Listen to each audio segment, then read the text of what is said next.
Everybody, Roll the Lines UK, Matt and Ash here, just waiting on. And Ash, how you doing, mate? I'm doing okay. Still pretty cold over here, but at least we've got some warmth from the lines to keep us nice and happy. Warm from the lines, indeed. Indeed. Is it snowing where you are? Not currently. It's probably going to snow overnight, but thankfully, my manager's picking me up for work tomorrow, so I don't have to worry about getting in. That's something. Otherwise, would Yeah, you struggle to get in, would you?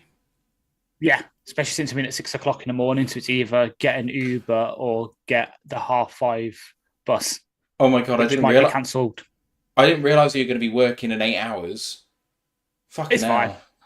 I've done worse. You know that. I do, but it doesn't mean I want to voluntarily do it to you. That's rubbish. It's fine. This is what Oh, energy drinks were invented for. yeah, right. But still, I Plus, felt like a zombie on Tuesday morning. yeah. Mind you, I got to bed at like 2:30. Marcus said you guys far from each other. So I live in Bristol. Ash lives in Nottingham. Yep. There is about 3 hours drive between, I would say. Have a look. Only That one way to find out. Google Maps. Exactly. Sounded a bit Harry Hill then.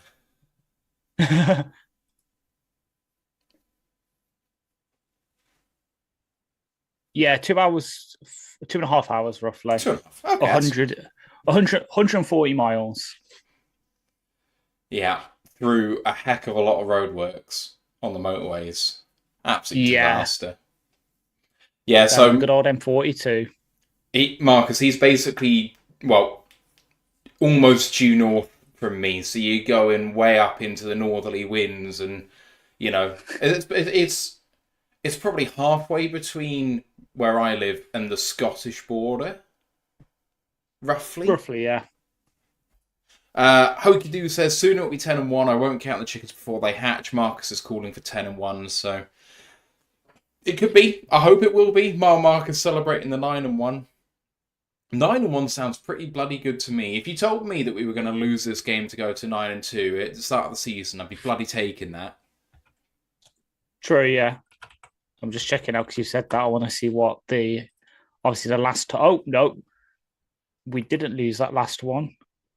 Because game 10 was obviously, because we're at 9-1 right now. So actually, no, it used to be game 11. Hopefully, we don't do what happened in that game 11. Jesus. What? What? It was a 3-0 loss. To who? Oh, 1934? Yeah. Ah. To the Packers. Oh, jeez. Marcus says, I've always wanted to visit the UK, especially Blackpool Pleasure Beach. If you want big things from Blackpool, I think you'll be surprised. Yeah. I think that people who live there think it's shit, and some people think it's good, and I think the truth is probably somewhere in between, that it's fine, Yeah. but it's not anything special. I think I would, if you're going to come to the UK, I would go to Bath, York. Of course. Yeah. Bath, York. As much as I love Liverpool, I'd probably say Manchester instead. There are some parts of Birmingham that would be quite fun to visit. Edinburgh, Cardiff. And then you've got to do London because it's London. And then maybe low-key something like Brighton would be quite fun. Brighton's a really cool little city. Yeah. Brighton or Skeg Vegas. Skeg Vegas. Marcus said I'm into theme parks. If you want to do theme parks, don't do Blackpool. So there's two good theme parks in the UK. One is Thorpe Park, which is not too far away from London. And then the other is Alton Towers, which is in the town of Alton, which is actually not too far away from Ash. Really. Yeah, exactly. And Alton then if you Towers want is to my have a third, favourite. Alton Towers is really good. If you want like a third one, there's also Drayton Manor, which is about hour and a half away from me because it's just outside Tamworth. Yeah, That's pretty decent. Blackpool is not worth it for stuff like that. Yeah, Brighton's better for that. Hell, God, what's it called? South End's also got some stuff there that's all right. Great Yarmouth. Great but that's Yarmouth's meant more. to be gorgeous. I mean, if you like architecture and stuff like that, then Norwich is a place to visit. It's got the most churches per square mile in Europe. Yep. I mean, Uh, and Bath's really good for architecture as well, Bath, especially with. Bath, Bath's an amazing place. I worked there. It's if you want Roman history, it's the place to go. Well, they're Exactly. in York. Because, like, I know Yeah. that it's not Roman, it's Viking stuff there, but Okay. it's similar era Yeah, it's type really stuff. good. Yeah, I've been to the Viking stuff. And if you were going to come on a holiday to the UK to the best places, what's your top 5 shortlist of places to go in the UK? It wouldn't be Norwich. Like I come into this conversation, Norwich is the place to visit. If you want to visit the British version of Alabama, then go to Norwich. That's all that is. That is about what that is. That is our Alabama. That is our Alabama. Yes. They're very hospitable people. And for reasons that I won't go into. Oh, Top five places to visit. For what? For any reason? What are we doing here? Marcus What's in our chat says he would like to come and visit the UK. He said he likes theme parks, so we've gone through the top theme parks in the UK. But I thought I'd just list the top 5 places to visit in the UK. So I think the Lake District. You go to Lake District. That's up north near where I am. It's absolutely beautiful. It's amazing. You've got to go there. That is the British countryside at its best in the Lake District. And plus, if you feel like climbing, if you're a climber, you can go up Kinder Scout there. Not Kinder Scout, fucking hell. Was it just Britain's highest mountains there? So England's highest. Scaffold Pike. Scaffold Pike. There we go. If you like climbing, you can go up Scaffold Pike. It's an amazing view. So I'd have that on there. Mile Marker just said Cornwall. And I think Cornwall's nice, but I don't think I'd put it in my top 5 places in the UK to visit. It's too busy. It's a tourist. Everyone goes there. It's just rammed all the time. You want to find the places where not all the tourists go, which are still very nice. So the Lake District's big enough that you can get away with that. It's absolutely beautiful. I'd say the peaks where I'm at are very good. Yeah. If you are into your like Chatsworth is here, Haddon Hall's here, Hardwick, all the stately homes. If you've ever watched, oh Christ, what's the British thing that Maggie Smith was in all the time? Downton Abbey. Downton Abbey, yeah. And you've watched Pride and Prejudice. Like we had so many American tourists come from Pride and Prejudice alone because Chatsworth is the house for that, and then you've got Stanage Edge, which is nearby, which is the famous scene where she's looking off into the distance and all that. But Peaks have got so many nice places to go as well. Cities. What will we do? Cities. I'm assuming that Hull's already been mentioned. So yeah. You mean the UK's version of Ohio?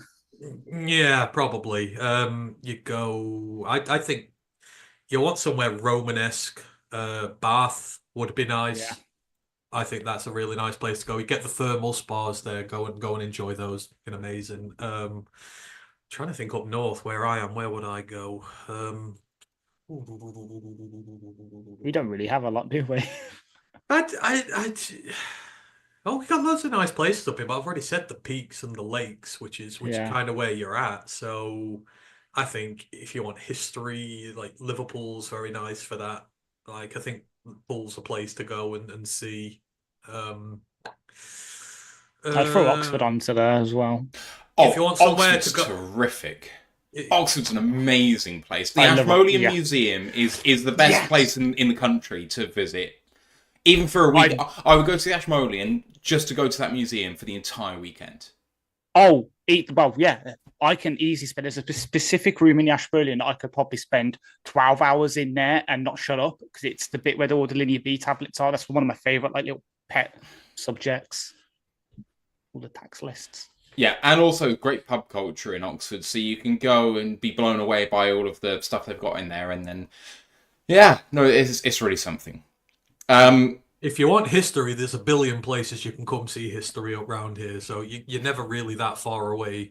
I would suggest Wales. Wales is great because it's got all the old Edwardian castles there, which are still in pretty good nick.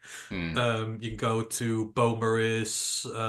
Beaumaris is lovely, and that's on Anglesey as well. So you've got Snowdon just near. No, sorry, can't call it that anymore. It's Welsh. It's No, no longer called. I thought Snowdon was still called. It wasn't. No. They've officially abolished it now. Well, I thought it was the Brecon Beacons, which is the one that they changed, or is it both? They've changed them both. Oh, okay. So they're Welsh speaking names now. I don't know what it, but that area, but like Anglesey and the north, if you want to go there for your history, there's tons and there's places to walk. It's so nice. I could spend ages round there. And across Ireland, I would recommend a crossover in Ireland as well. I love the Irish so much. They're just the most hospitable people in the world ever. And you could just have a great time. You can drink there. There's lots out to go and see and do. So, but if you like history, there's just tons around here. There's so much. You go and see the armories up in Leeds. Go and see Jorvik up in York. I've seen it. I've seen it. Oh, I've seen it. For God's sake.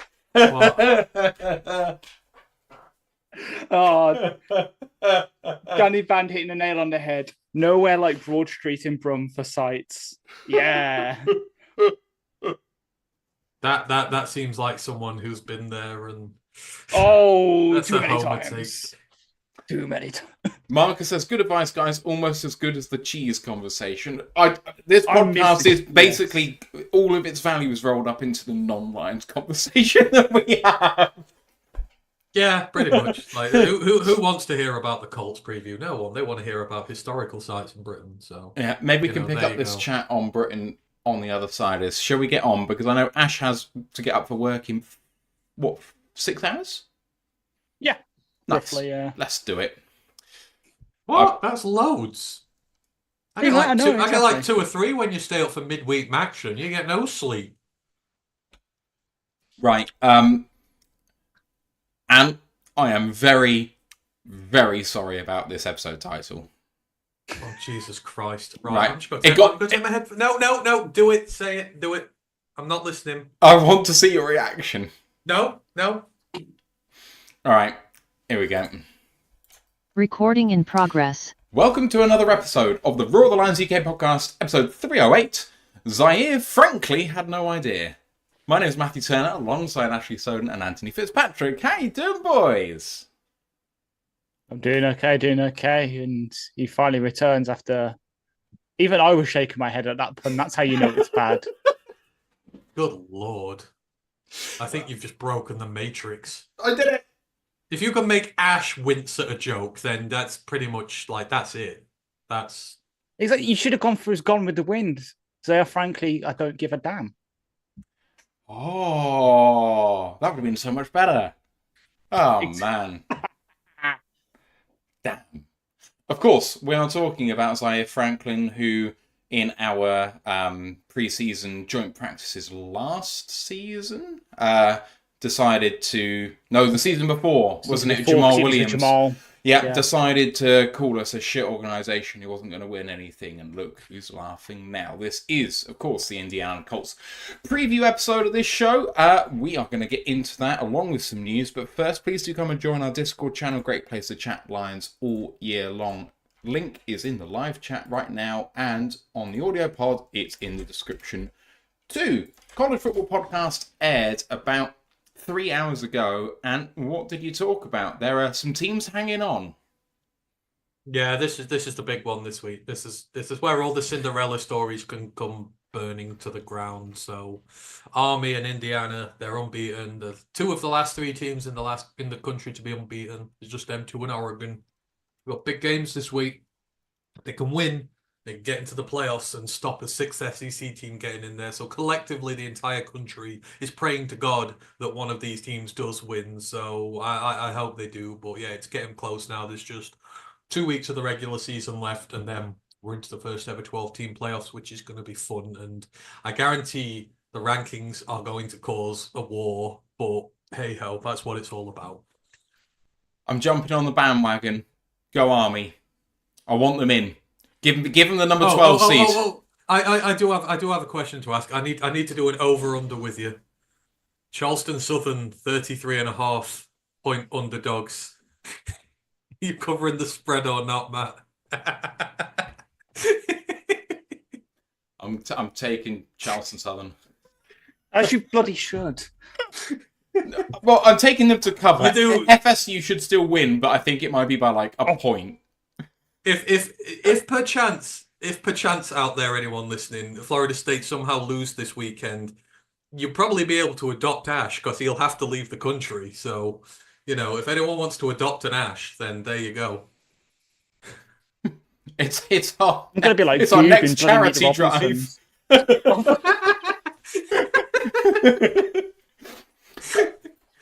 Please do like the episode, sub to the podcast, you guys know what to do, and help us out on Lions Nation Unite as well. Ant's on there all the time. Herman Moore's project to bring the best in Lions content creators together with Twitch affiliated, YouTube monetized, tip jar in the YouTube description. If you're enjoying what you're listening to, then please do help us out. That'd be fantastic. But just being here is more than enough. Right, limited news, but here we go. Lions have made one roster move each since we last spoke with you. We've waived the safety Eric Hallett from the practice squad. He did not see a snap this year on the main roster.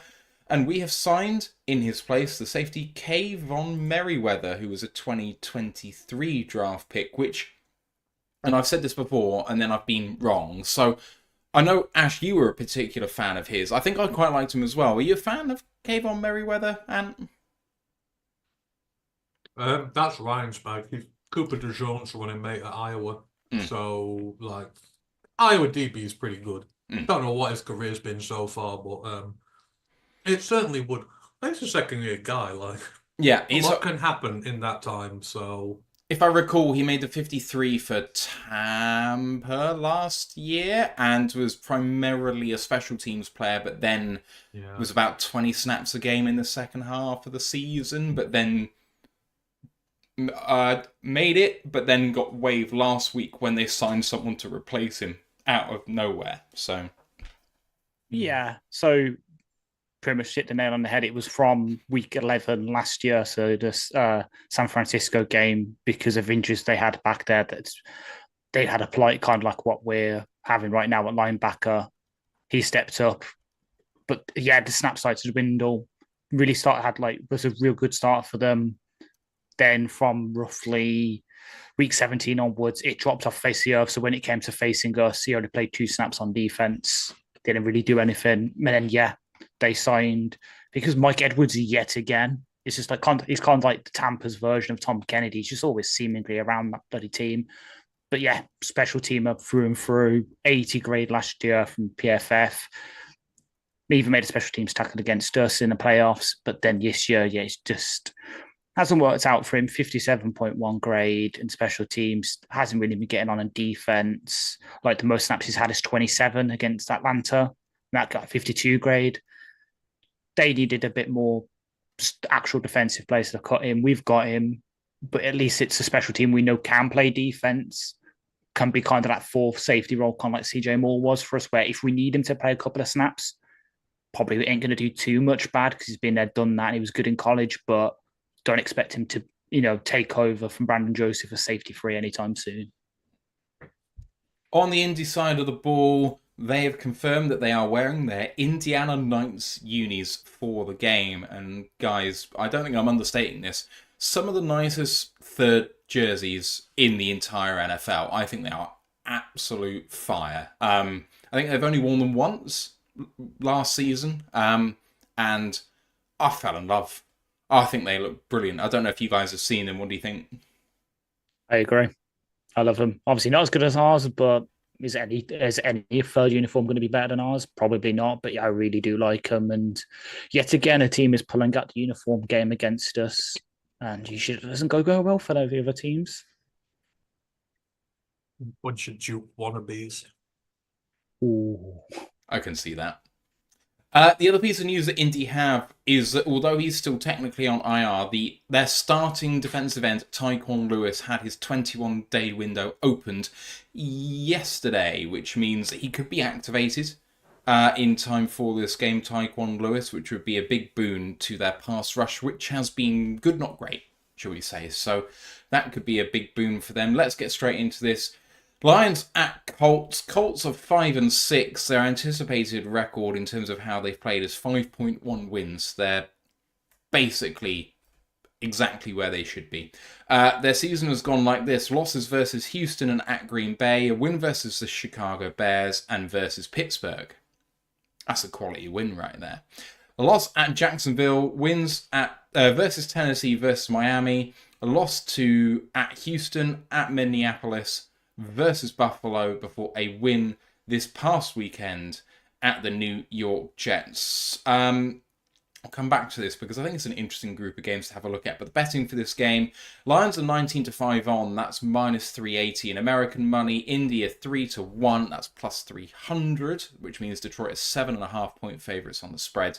The over/under on points for this game is pretty damn high at 50 flat. Injury-wise, the only person with any concerns for the Lions is a new entrant for today. No designation yesterday, but limited in practice today. Cornerback Terrion Arnold with a groin injury. He'd apparently talked to reporters, though, after the session, which apparently is a good sign. We shall see. For Indy, did not practice the left tackle Bernard Ryman and also the other tackle Braden Smith. So they are a little bit banged up in that tackle department, which may be a big concern. So Ryman didn't practice in the anticipated report on Wednesday, neither on Thursday. So really not good. In terms of injury reserve, there's a few bigger players on there too. So the starting centre Ryan Kelly is on IR. So is the defensive end Samson Abukam, as well as Tyquan Lewis, as we mentioned. And then low-key, a really good interior alignment in Will Fries, who has been outplaying what a lot of people had thought of him in the past. So they have backups in at centre and left guard, because I think Quentin Nelson has moved over to right. No? Is it right guard? Mm-hmm. Okay. All right. Fine. My bad. Sorry. Yes. Okay, cool.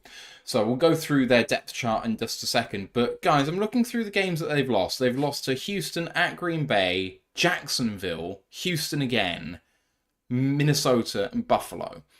I would say that out of all of those, the only bad loss really is Jacksonville.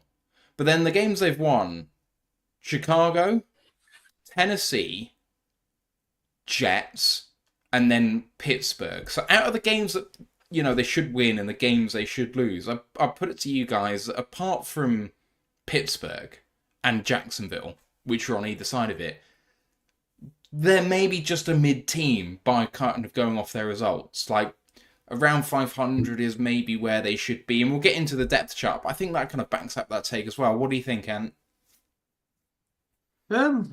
I don't know. When you have a quarterback controversy and you're switching quarterbacks around, I think it kind of skews things because it's very difficult to keep going from one guy to the next. And, it's just, they've not been settled this year in that regard. So you just don't know quite where they're at. It just feels something a little bit misleading about this team. You see, they've got a spine, they've got a backbone to come back against the Jets. I know the Jets are not good, but still, they're under a lot of the pressure themselves. A-Rod brings them back into the game after he's been benched. It takes a lot to be able to pull yourself back from that one. So I don't know if they're as bad. The defeats are close. They're not getting blown out by a lot of teams. The Packers, it was just 6. The Texans, it was 2. The Vikings, it was 8. Texans again, it was 3. This is a team that could be, an 8-win team. It could be a 7-win team. You switch the 1-score games over. I mean, now you can do that in the opposite direction. Say they could be a 2-win team, but when you're keeping things really close all the time, then you're still a tough team, despite the amount of wins that you've got. And if Anthony Richardson is now back in form, he's the starter, and things settle down there, then it'll make that team a lot better quicker. And they've got a lot of talent on there, and they cannot be understated. They're just India, one of those teams who always play hard. Like, no matter how good or bad they are, they will give you a tough game, and it's not easy to play against. And they pour a load of resources into the trenches, and they can be a tough bugger to break down sometimes. So the record doesn't mean as much for me. I'm looking at a lot of close games there that they're just not getting over the line on, but they're not getting blown out a lot, which is key. That means for me they're not really that bad, if not too many teams can really put them away. What about you, Ash? Yeah, I kind of agree. It's just I don't know. Ever since Andrew Luck retired all those years ago, it does feel like ages ago because I actually remember when that happened. But they're just, they've always been hovering around this. They've been constantly, oh yeah, we'll get few new pieces, and that'll be what pushes over the edge. Obviously, they brought in Frank Reich. Now they're and they've moved on from here. Now they're another guy, and it looks like even the GM, who a couple of years ago was heralded as one as the best in the league, Chris Ballard. Now he's looking like he's going to be gone at the end of the season. They need to commit either to putting it all in, build around Richardson, see what you can do, or rebuild. You can't have it both ways because this is what happens. You'll float around 500. You'll either be a 9-win team one year and just make it into the Palace's wild card and maybe go out in the first round, or you're a 7-win team and you've come third in division and you're not picking high enough to get yourself one of those franchise cornerstone players. They need to choose a direction because right now they just don't have one, and maybe the new GM can bring them one, but I don't know. I just feel obviously sorry for Richardson because as we went to a couple of days ago, benching him and then bringing him back this soon, not going to do him any good. You just need to play through the bad. You're going to have really dire throws from him, really bad decisions, but the more snaps you give him, the sooner he'll the mental side will come to him. He'll develop because he's got all the physical tools in the world. Me and Matt both believe that in his draft class last year. You just need to get the mental side for him there, and he's got to get reps for that. You can't just bench him for Joe Flacco. And as soon as Flacco plays bad, Richardson's back out, and as soon as Richardson looks bad, we'll probably trot out Flacco again, or they'll sign someone off. I don't know, sign someone up like Tim Boyle. God, I know he's signed to the Giants practice squad right now, and it's technically their QB3 because QB4 is now playing scout team safety. That's the kind of position they're in right now. They're just flirting with mediocrity until they choose their new direction. All right, let's go through the overalls and then I'll start cracking on with the offense. So PFF has this as the 15th best team overall, offense 21st, defense 12th, special teams 19th. So overall, that was 15th. DVOA has it 21st overall. EPA also has it 21st overall. EPA also has the offense 23rd and the defense 12th. Very much all the metrics are kind of in line with each other about where this team is, which is kind of mid at best. Let's go into the offense. So here's your depth chart on the screen now. Starting quarterback, Anthony Richardson. Behind them, him, Joe Flacco, Sam Ellinger. Running backs, Jonathan Taylor, backed up by Tyler Goodson and Trey Sermon. Wide receivers are Michael Pittman, Alec Pierce, and Josh Downs, backed up by Ashton Doolin, Adonai Mitchell, and Anthony Gould. Tight ends, Mo Alley Cox, backed up by Kylan Granson, Drew Ogletree, and Will Mallory. Front five are Benai Ryman, Quentin Nelson, Tanner Bortolini, rookie from, why have I said that? Wisconsin? Yeah. Thank you. Dawson Tucker, who's also a rookie, but I don't know where he's from. I don't even know why I said that he was a rookie, because Adonai Mitchell's obviously a rookie too, and so is Anthony Gordon. I didn't say that, so I'm going to move on. Dalton Tucker, right guard, and Braden Smith, right tackle. The front five are backed up by Matt Goncalves, rookie, Danny Pinter, and Blake Freeland. They do have a habit of drafting people we like, Ash. I'm just reading through this going, I liked him. So that is the overall offense. Let me give you some stats on them. So Anthony Richardson so far this season, 79 of 163. That's a completion percentage of, and I think this must be some sort of record in the modern era, 48.5% completion rate. 1,230 yards, 5 touchdowns, 7 picks, passer rating 66.2, QBR 45.8, PFF grade of 55.8. Jonathan Taylor's the lead back, 150 carries for 673. That's 4.5 yards a carry and 5 touchdowns. Also 13 of 22 for 111 through the air. Jonathan Taylor has a PFF grade of 52.3 this season. And we'll get into that in a little bit.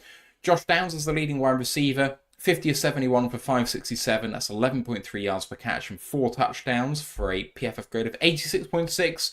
And the leading tight end is Mo Alley Cox.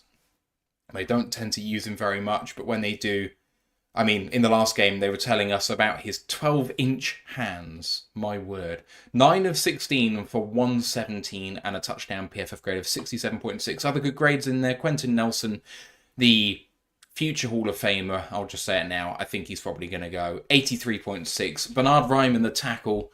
He went to a Michigan college, didn't he? Was he Western? Central. Damn it. 82.5. Alec Pierce, wide receiver, he's coming to life after a bad couple of years, 73.5. And tight end Alec Ogletree, 72.9. There are no really bad grades in here. There's a lot of kind of middling grades that are nothing to write home about. On third down, they're converting 37% of the time. That's 21st. On fourth down, they're 14th. And in the red zone, 19 touchdowns on 34 trips. That's 56%. That is 17th overall. Ash, I'll come back to you first. This offense is really interesting, I think, having a look at the personnel that starts, because Richardson's Richardson, and obviously is going to form a big part of this conversation. But if you have a look at an offensive line where, you know, if Ryman goes, Ryman and Nelson and Braden Smith's pretty handy. And then obviously if you had your starting centre, that would be really great too. You've got Downs, Pittman and Pierce. Tight end is maybe a bit of a question mark. And then Jonathan Taylor, who's obviously been one of the better running backs the league's seen in the past decade. And then Adonai Mitchell's on the bench too. He drafted this year as a really high draft pick. It's a team that's got weapons, and it's got O-linemen, and it's got a running back. Yeah, it really does. But it comes down to, in a part, the coaching. So obviously Shane Steichen, the head coach, isn't exactly the greatest schemer in the world. And then you look at who their offensive coordinator is, and it's a name that will send shivers down people's spines, because it's the return of the Cooter people. Jimmy Bob is back in the building. Oh, Jesus. And I hate it. Exactly. Kind of tells a bit of a story, doesn't it? But yeah, I agree, they've got weapons. So even like, and you mentioned all them, Anthony Gould, the slot receiver out of Oregon State this year, is the backup to Downs. Matt Goncalves, the backup left tackle, who I absolutely loved in the draft. Tanner Bortolini, we all loved. Dalton Tucker, who again, is a rookie out of the Thundering Herd, I believe. So Marshall, decent little offensive pickup for them in the UDFA pool. Mo Ali Cox is the epitome of bargain basement Antonio Gates in a way, because they're both former basketball players who convert to tight ends. Like, they've got a lot. They've even got Will Mallory, the former Miami tight end, kind of buried on the depth chart there. They've got a lot there, but it's just because they haven't had the stability at QB and because of poor coaching and scheming from the people above them, there's not a lot you can do. Like, we've seen it ourselves with Jimmy Bob.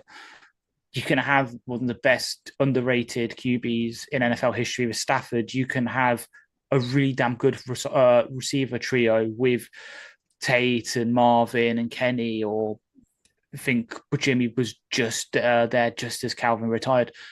You can have decent-ish running backs. Obviously, I know Abdullah we drafted reasonably high, and he's still kicking around. You can have, again, first-round drafted tight ends in Eric Ebron. If you can't scheme them open, it means nothing. And that's what's really hurting the Colts right now, is that instability at QB and just an inability to scheme a functional NFL offense. And yeah, it's really held them back, which is unfortunate, because put a semi-decent offensive coordinator there and they'll be right up there in terms of EPA and all that. But right now, they're just not. What do you think, Ant? The personnel kind of jumps off the page a little bit to me. You know, the tight end room may be accepted, but otherwise, outside of Richardson, it's fairly strong and it's got depth. I mean, even with Bortolini in there starting centre over your incumbent centre, it still looks like a good overall team. Yeah, it's stacked full of playmakers. And it's stacked full of guys who can hurt you, and it's deep. So if they lose their starters, they can bring another guy in, and they don't lose a lot. So we all know the problem with Indy over the last few years, outside of the quarterback trying to get the new one, has been their line. Ever since they lost Anthony Costanzo years ago, who was like, he was the centerfold of that line, your big, nasty, aggressive left tackle who went till he was about 36. they've not had the line to protect them, and it's been a real issue for them. And you can see that in the way that they've drafted in the last few years. They've really put resources into it in these last few years. Obviously, Freeland was last year, Raymond was 2022. You've got 3 rookies in there from the draft class this year. It's it's a rebuilding project to make sure that thing goes, because we know what indie football wants to be. Indie football wants to be power runners with a good pocket passing quarterback who can aim at all these targets, and they can hurt you in a variety of different ways. And with Richardson, if he can unlock his true dual threat ability, it makes it even more dangerous. So you're just waiting on the emergence of that line and these youngsters on there, and their ceiling will always be governed by that. But for a lot of them, it's you've got several rookies in there at this point this year, learning the hard way and having to get adjusted to it. And that's probably where, in these close, tight games, that it's just a little too much sometimes. They're not quite there, but in terms of the personnel they've got, it's going to be very good in a few years. Like they've got a veteran right tackle, you've got a veteran left guard. When Kelly's healthy, you've got a veteran safety. You get the right guys in around them. They're going to have the right mix of experience and young talent to be a very good unit very quickly. So, yeah, the playmakers have never been in doubt here, and they've got a lot of weapons to hurt you. It's just on that line and how youthful it is right now. That's where the ceiling is with them currently. But in terms of how they're going about fixing it, they're doing a top-rate job, and if they carry on the way they are, they'll be a top team again sooner rather than later. Yeah, I think the mistake would be to get rid of Ballard at this point. His issue, I think, has been hiring a head coach who then has hired the wrong personnel underneath them. And I think if you're going to sack Ballard, you're going to do it because of his poor hiring of head coaches. I think that Steichen actually is a good head coach, but it's kind of what Joe Douglas has just fallen on, hasn't it? Yeah. Like terrific drafter in general terms of things, but there are other aspects to your job, your cap management, as you said, your head coach hiring, the stability of the franchise. And it feels like the Colts have just been stuck in limbo for way too long now. And that ultimately does fall on him. They've not really progressed forward despite getting all this talent in there. So hopefully he does get one more head coach in there and they get the right guy for him, because that's absolutely a great place to go. There's so much young talent there. It's unreal. And, it should be a very, very desirable job if it becomes available.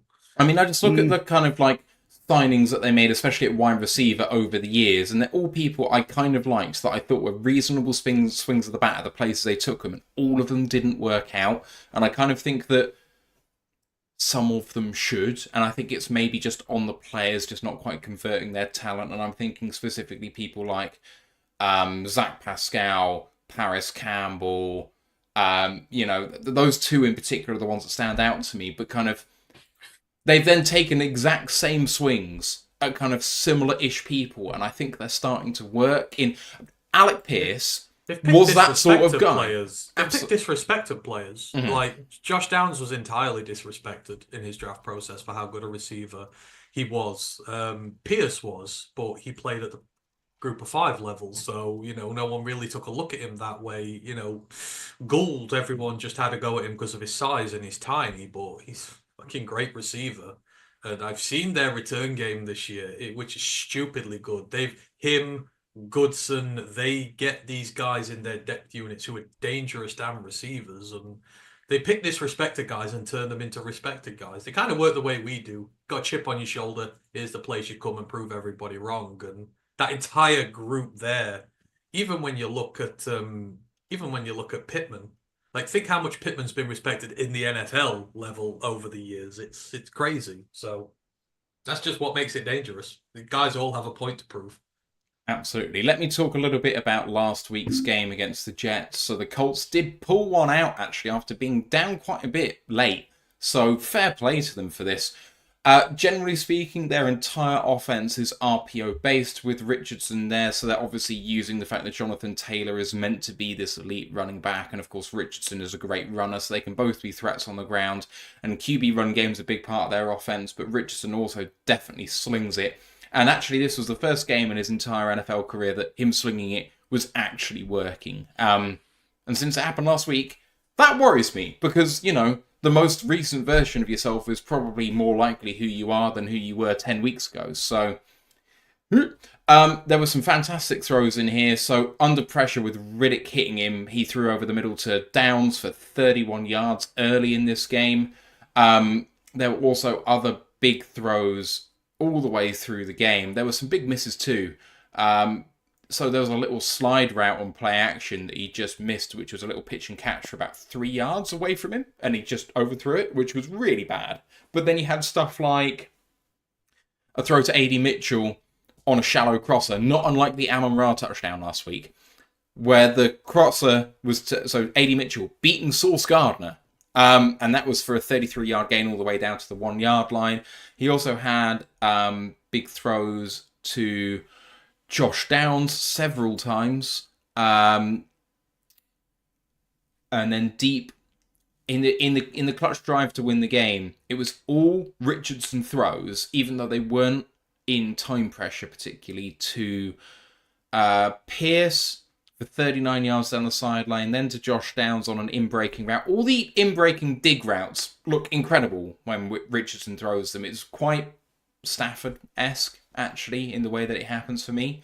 There was enough there to at least give me a little bit of cause for concern that the Richardson was completing about 30% of his passes before he got benched. It kind of maybe gone, at least for now. Hopefully we can put that back into him.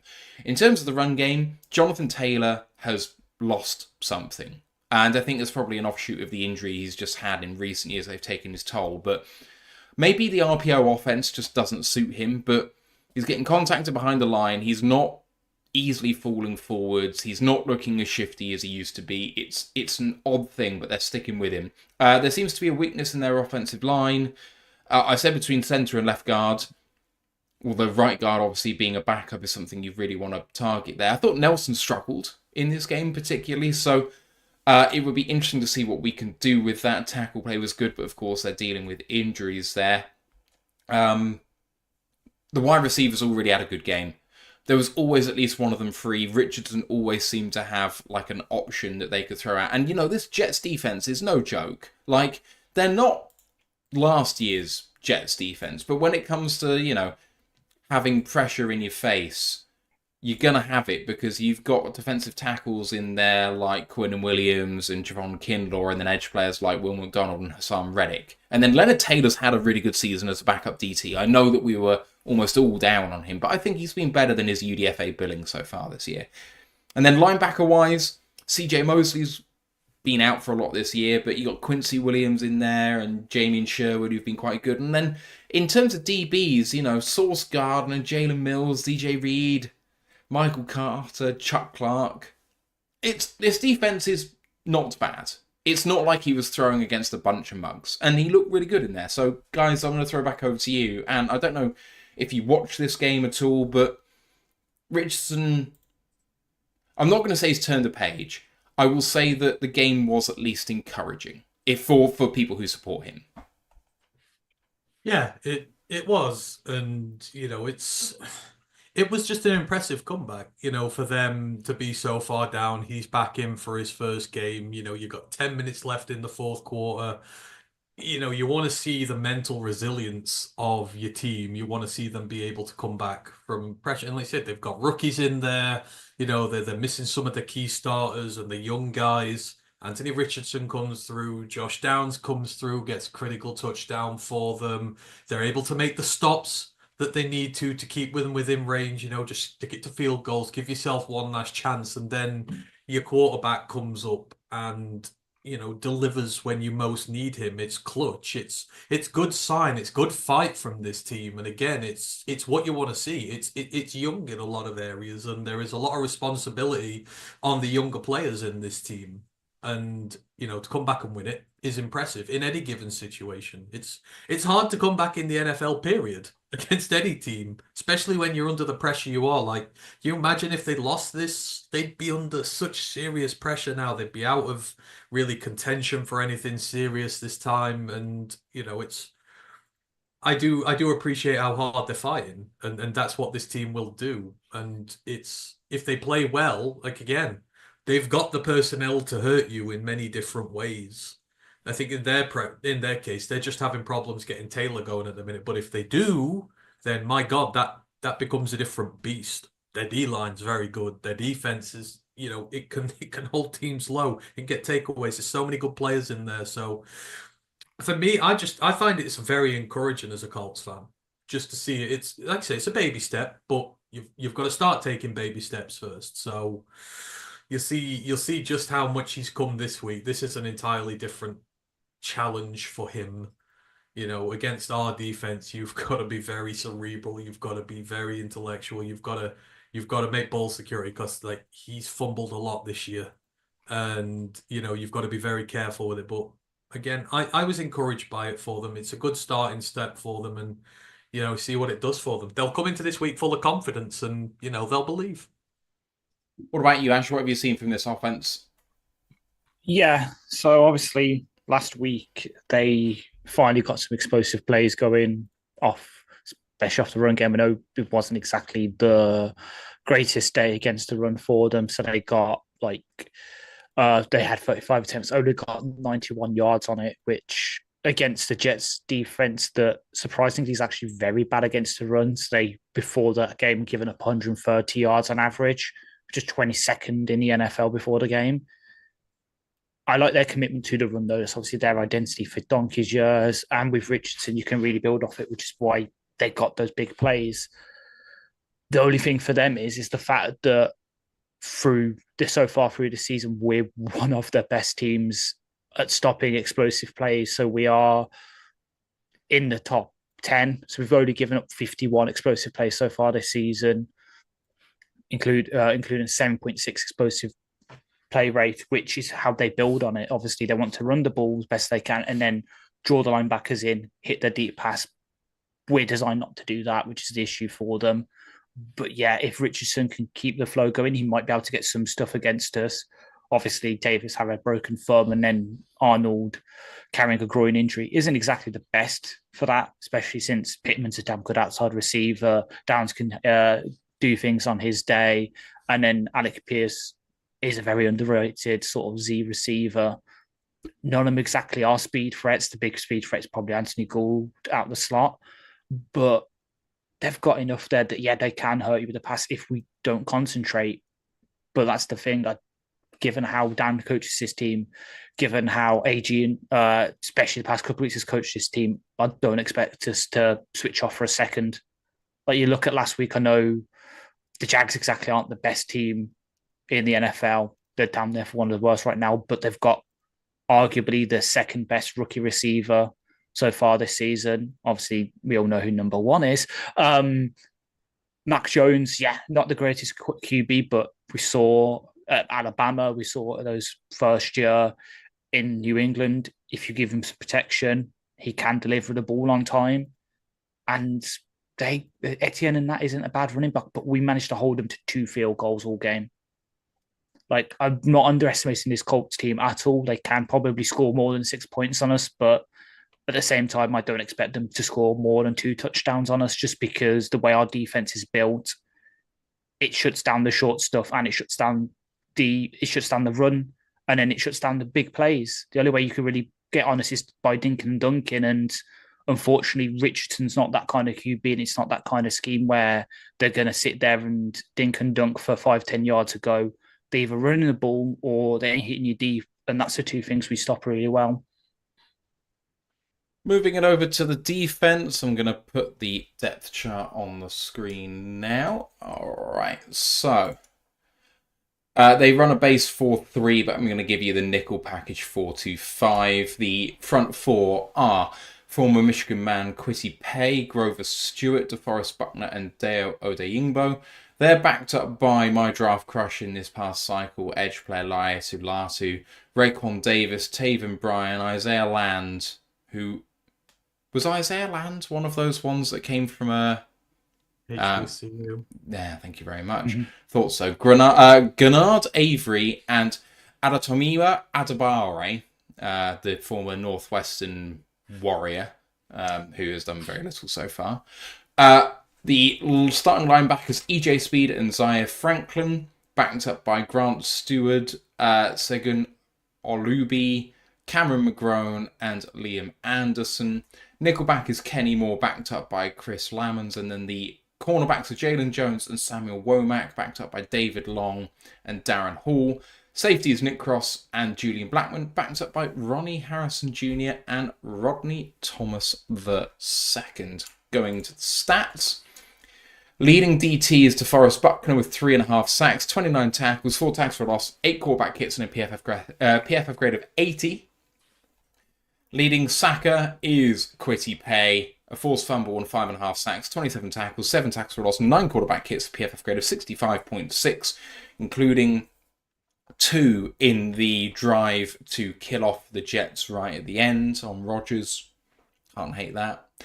Leading linebacker in tackles is Zaire Franklin, an interception, 3 passes defended, 2 forced fumbles, 109 tackles so far, 2 TFLs, a quarterback hit, and a PFF grade of 61.5.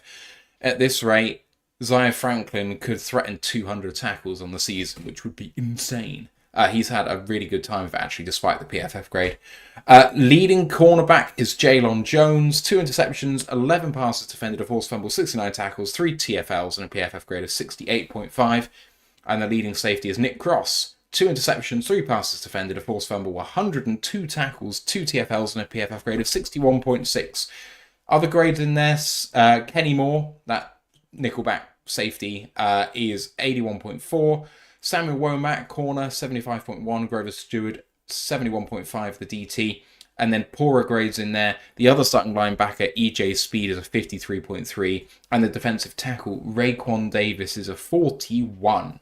On third down, they allow completions 43% of the time, that's 23rd. Fourth down, 61% of the time, that's 18th.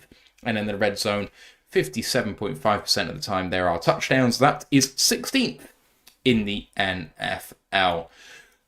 Ash, I'll come back to you first this time. This defense has a lot of names, and alluded to it. They, keep teams pretty low in terms of points. It's a team which has kind of had its identity in drafting edge rushers, and, in Odeyingbo and Pay and Latu. They've got 3 pretty good ones.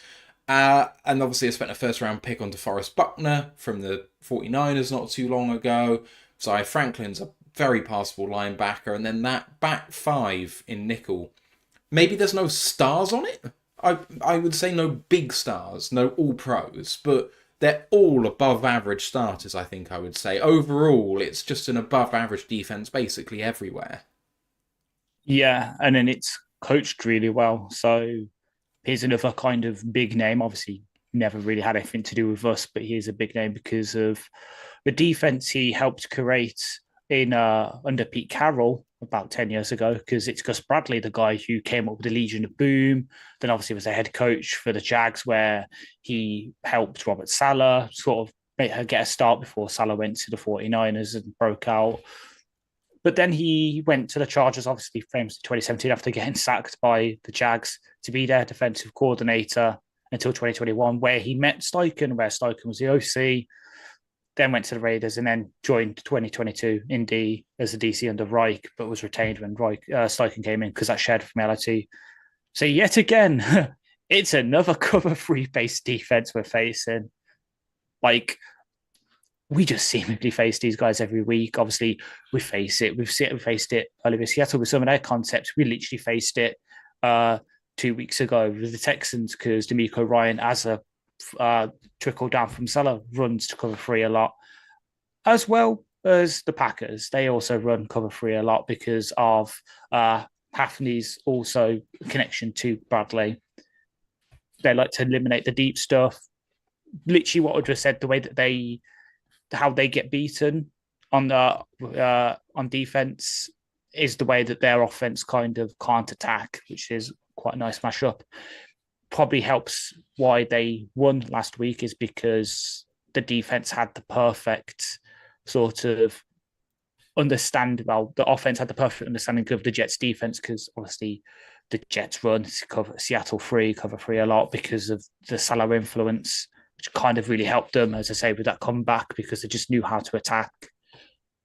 But the thing is, I agree, though, they have a load of really good starters like Franklin, as much as he's a mouthy little bastard. He's a damn good inside linebacker. Their front four can get home. They don't really like to blitz as much as they have recently. So they're quite far down in terms of the league stats for blitzing. They can get home with the ends in the wide 9 alignment, and DeForest Buckner especially wrecking stuff in the interior. And then the linebackers are expected to cover those sort of B gaps and stop the run and drop back against tight ends. But little fun fact is, obviously, certain member of our secondary will be motivated to play well on Sunday because he'll be facing a guy who went literally a pick before him in the draft. So obviously, my favourite guy on the team, Kirby, came at 97. At pick 96, literally the pick before, the Colts selected Nick Cross out of Maryland. So again, just those little tiny things that if Kirby wasn't already motivated to keep on picking off balls and playing well, he's got that little thing of, let's show this team why they should have picked me. Admittedly, right after was Brian Robinson Jr. for the Commanders. There's not much there, so maybe it was just a thing. But that sort of thing. But with our offensive line kind of getting better in recent weeks, Seidler's kind of really hit form now. Decker will hopefully be back and fully fit after obviously missing a couple of weeks ago. I have trust that we can stop that front four because they don't like to blitz much. It'll just be stopping them, getting to the second level against Franklin, against speed. And then when the middle kind of becomes open, when they draw them down, stop the run, hitting Sam Laporta, hitting Amon Ra, potentially hitting Jamon Khalifa over the middle as well. That's going to be the key because honestly, as much as I hate to say it, because Jamo's really breaking out, I don't think he's going to get much joy on the outside this week because the cover three is designed to stop the deep pass.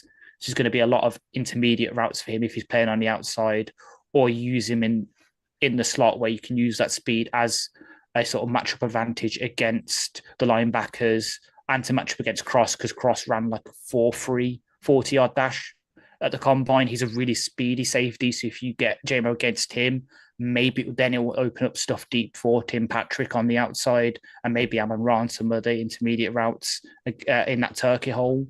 But for the most part, again, something we can attack. We face cover three a lot. We probably won't be scoring 52 this game, though I'd love us to.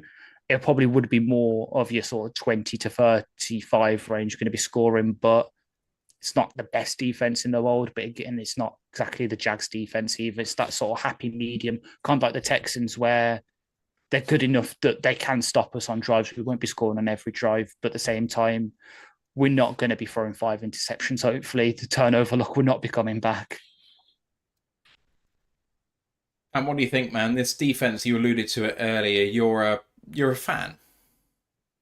I mean, yeah, this is what I really like about the Colts. I feel that they, more than a lot of other teams, their talent identification is top notch when it comes to finding gems out of nowhere. Like, everyone talks about all the high picks they've put into this defense, and they have. You know, they've invested at edge, they've invested at DT. You know, we know they're all about the trenches and they're like in there, but you just see where so much of this team has come from. So many of their key players have come from. I mean, like the linebacker room alone, Zaire Franklin's a 7th round pick.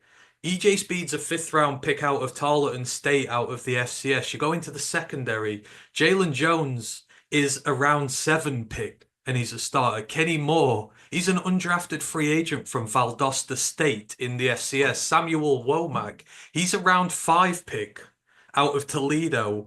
And even then you go up onto the line, the likes of Grover Stewart. He comes from Albany State, another FCS player.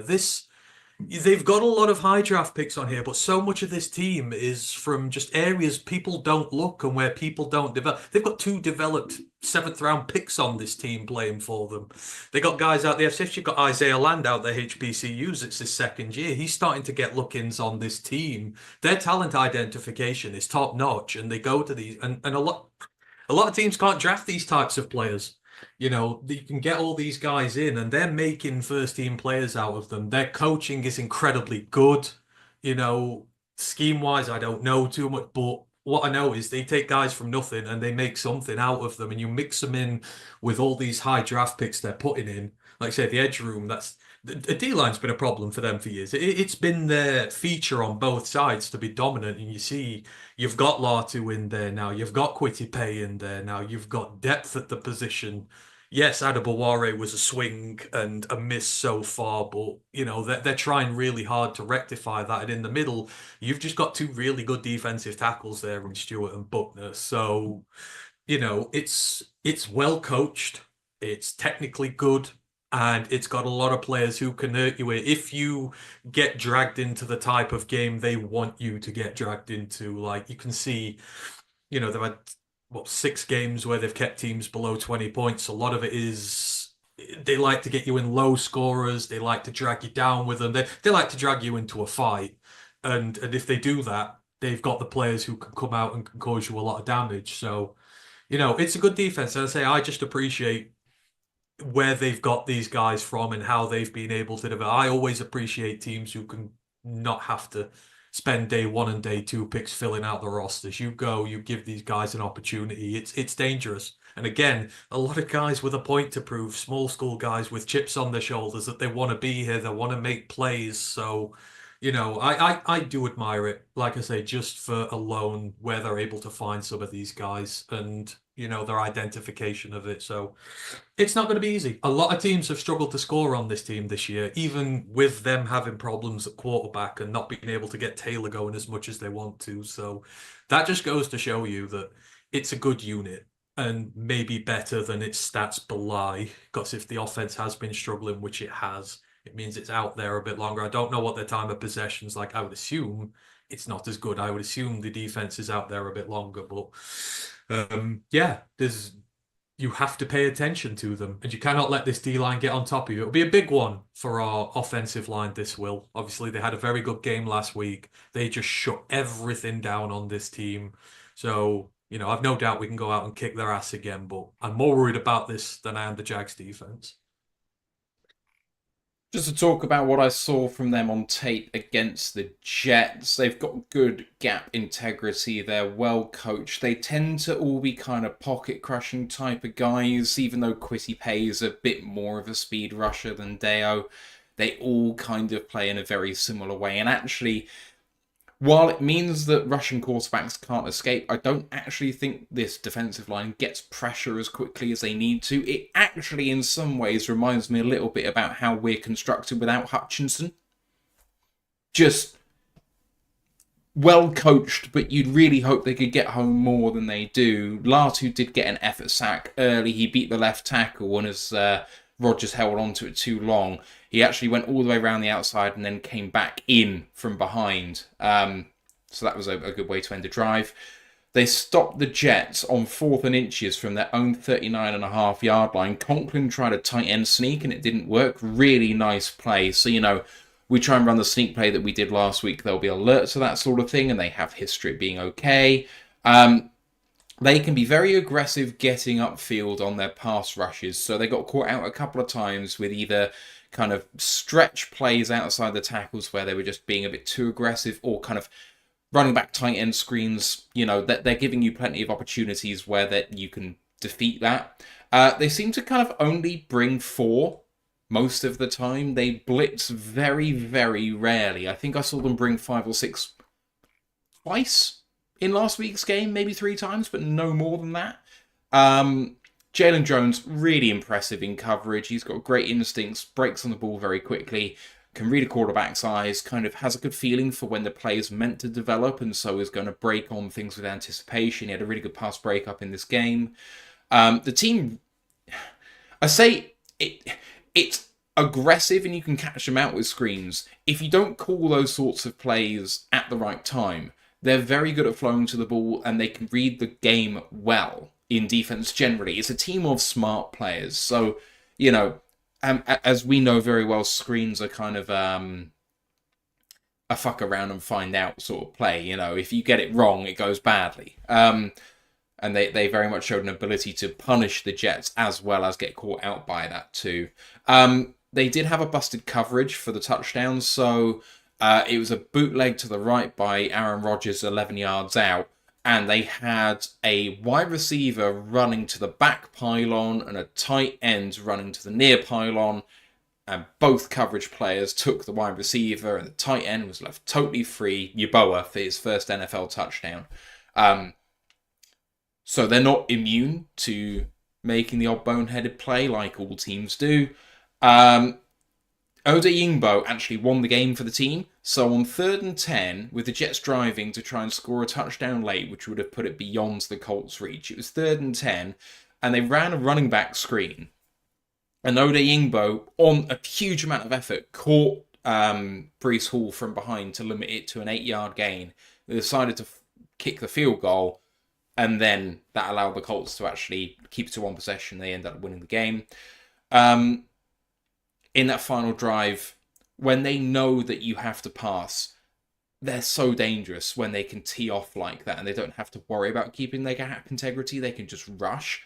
You can see that kind of the coaching is kind of holding them back from just being their best selves in a pass rushing capacity. So that's interesting. If we get behind, I wouldn't like that very much against this team because I just think they're fundamentally sound on both sides of the ball. It would be a struggle, especially if they, you know, in those games where we let it get away from us and we kind of go heavy pass and, you know, can dig deep holes. This is a team that could get away from you if you let them. So not taking them for granted, like pretty much every team, but especially this one, I think will be really important. I realised that I didn't really talk about that special teamers, so I'll talk about them now. Punters Rigoberto Sanchez, kickers Matt Gay, long snapper is Luke Rhodes, and in the Jets game, and just generally, Rigoberto Sanchez has a big leg, but he doesn't have very good hang time.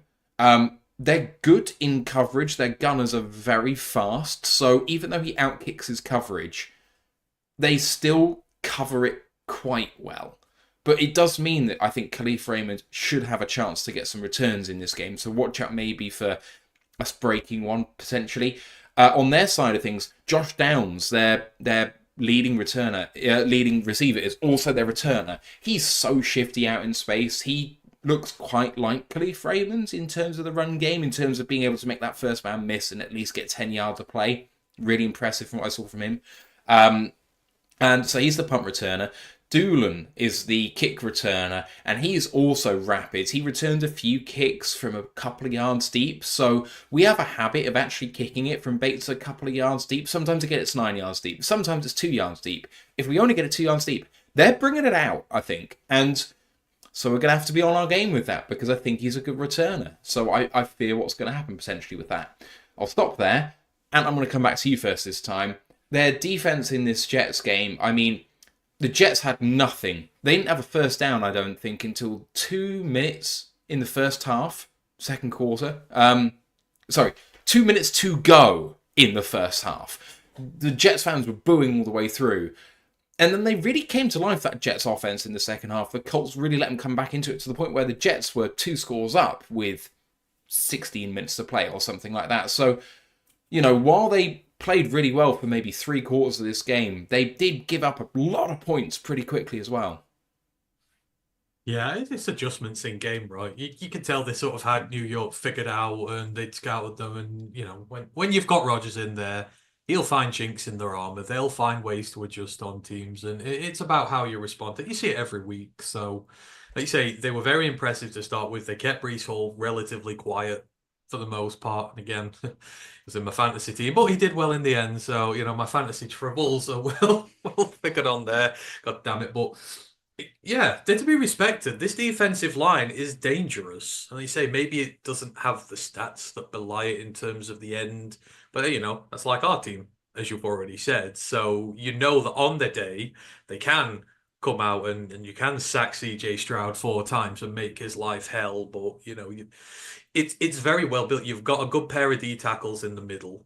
They did a very good job with them, actually, I found, in the second half. Like they found a way to start moving them out of position and running up the gut a little bit, which is interesting because not a lot of teams have done that. But maybe there's something for us to see on film there. But generally, for the most part, they can bottle you up and then they'll just go to work on you. They've got guys who can take the ball away. It was very good. But the Jets team has some good playmakers on there. They spread the ball around like a lot. They had 8, 9 different receivers on the day, so they were trying a lot of different things. They would try, you know, use your running backs, use your tight ends, use your wide receivers, do as much as you can. When you've got an arsenal of weapons like they have, it's very difficult. And of course, that Indy team is probably not confidence-wise the highest at the moment. Having A-Rod back in the team after the whole, I'm going to go and sit out for a bit type thing. So I saw the good parts in there. You saw the bad parts in there, but yeah, again, this is a team that's coming together. I would expect them to be difficult. We're going to have our work cut out to try and run through these guys, but we have way too many weapons through the air as well. Like the great thing we did against the Jags, we took their front seven out of the game, and we passed it early, we spread it out, and then we were just able to go to town on it. So again, it's nothing I'm unduly worried about as being able to put points down on board. If they do drag you into their type of game, then all of a sudden they've got a lot of ways they can hurt you. You do not want to let the likes of Latu and that have a go at you in 3rd and long. It's so hard. They get to the quarterback so quickly. Like that's the thing with their edges. Pay, Latu, they were known for just how quick they can get to the quarterback, and it's when you got pressure coming up the middle as well, it's very difficult. So. Yeah, they had their good parts, they had their bad parts. They kind of showed you what they can be and what they are now. So, yeah, you got to be careful with them. Ash?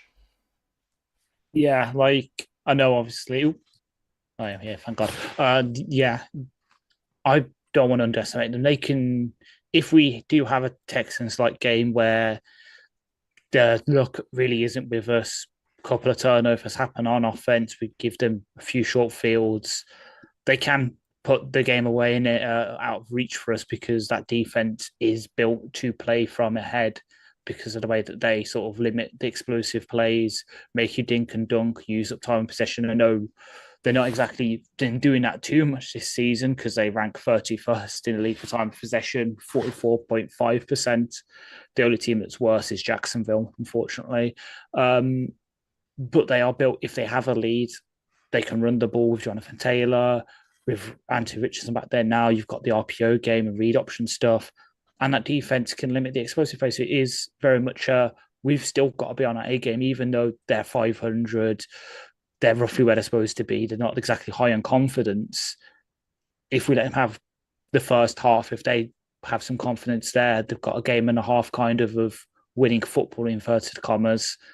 They can maybe put it out reach in the second half. They can bring Jonathan Taylor into it. That 100-yard rusher from a running back record for us might be a bit under threat this week because it's been a long time since that. It's been all the way back to that bad Carolina Panthers game where, admittedly, the elements didn't help, but maybe we're a bit too cocky and we got a punch in the nose, kind of like we did a couple of weeks ago with the Texans game. This is a team that if you do let them have the easy shots, they can bloody you up. We don't want, and so yeah. But I have confidence based on the way we've coached, based on what happened with that Texans game, based on what we've done so far this season as well. With the Titans game where we got a load of short fields, we capitalized on it last week. Where other than that last drive where it's kneel downs, we scored on every possession. I have faith that in this kind of almost even matchup of they've got good players, we've got good players, it comes down to the coaching, and our coaching is just so far superior that that's going to be the thing that hopefully swings the win our way. And you've got to be careful with their special teams in this as well. Like I mentioned earlier, they've got a lot of good returners, and I think they're top 5 in return yards this year. Like on average, like they've got 3 or 4 guys you can hurt. So if you're not disciplined and you let one of them break a run off, you are going to get short fields against you, and that's going to make it easier for them. I think they're getting like 30 yards a return or something like that in both disciplines. So you've just got to be very careful. If you let them get into this, then they make it easier if they win the special. Like obviously, I don't. We've got one of the best special teams units in the league, which is great, but that's one that you definitely need to win this week. And there's another very interesting fact about their special teams, Matt, which I know you will appreciate. Go on, do it.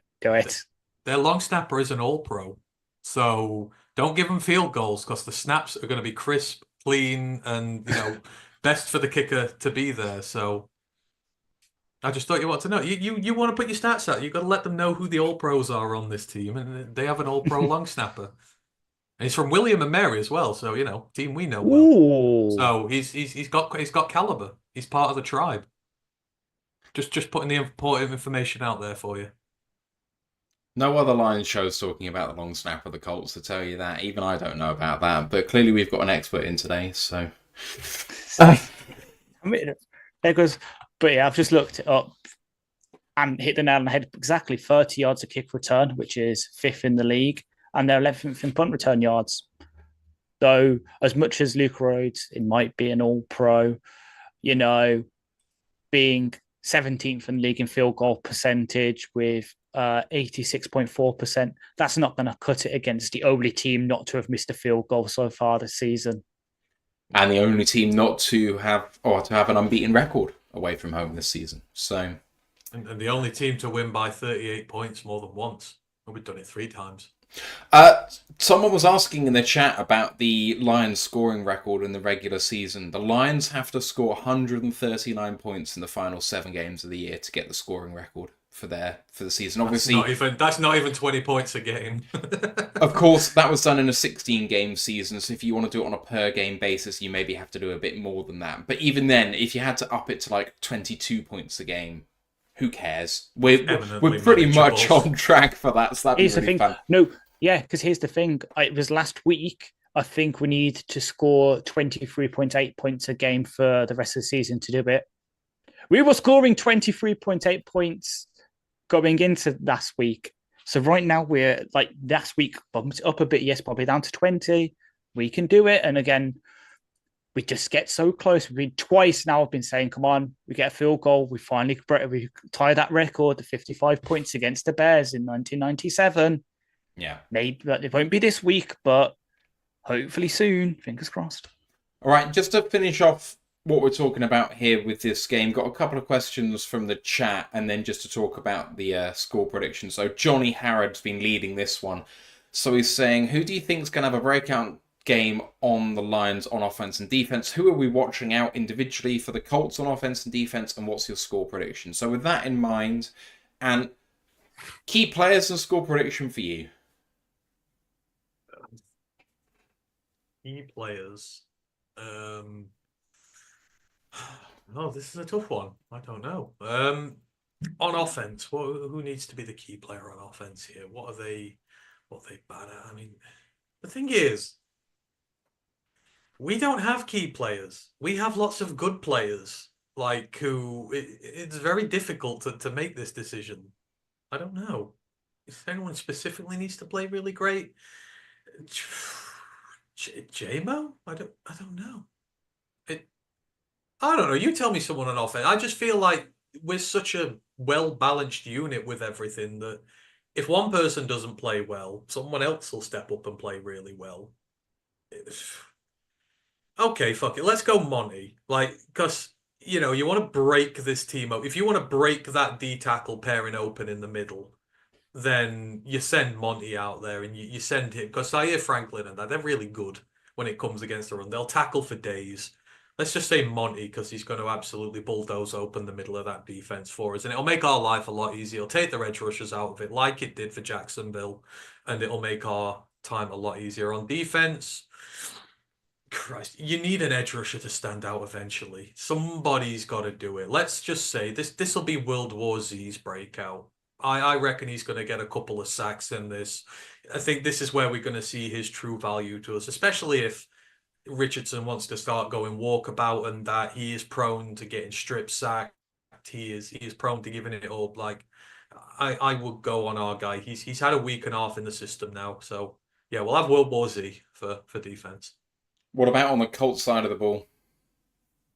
Right. So on the Colts side of the ball, if they want to do well, then I mean, it's got to be Richardson at quarterback for them. He has got to play a smart game. He has got to play turnover-free football. He's not got to panic because obviously our interior is probably going to get a lot of pressure up the middle.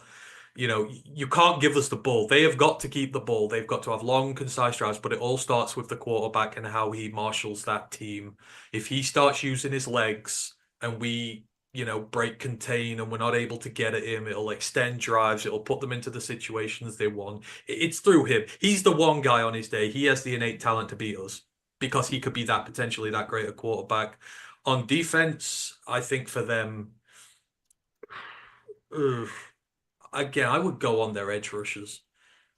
I think Latu. Taylor's been struggling recently with the speed rushers. I know Walker got him once the other day. I think they need to make plays on Goff. They need to rattle him and unsettle him, like the Texans did. He started making some iffy throws when he was getting hit off his blind side. So I say Latu has a big breakout game where we see what he's about. That's what they need if they're going to beat us. Ash, what about you? Key players, and then I'll do score prediction for us all at the end. So for us, yeah, it's Decker. Though looking at the positional splits, he's going to be more likely to be up against Quitty Pay than he is Latu. But even then, Pay is a speedy guy. It is going to be him because on the other side, I trust Saul. If you've had to put Saul versus a monster truck, I'll trust Saul to block it still. So that side's going to be locked down with him and Zeitler. It is that left-hand side with Decker and Glasgow because, yeah, if Pay gets to run and you get shaken up Goff again like we saw against the Texans, this is a playmaking defense. They can pick off some throws. And then for us on defense, I know his take would have had a breakup because that rookie season was really damn good, but we kind of need Rodrigo, like him tackling Taylor, stopping him getting extra yards after contact, being kind of the new Sam because he played a lot of snaps there this past week against the Jags. Him kind of filling in, taking up quite a lot of that snaps that Anzalo's given up with the fractured forearm. He could have an absolute burst out game and kind of keep us going until Anzalone comes back around playoff time.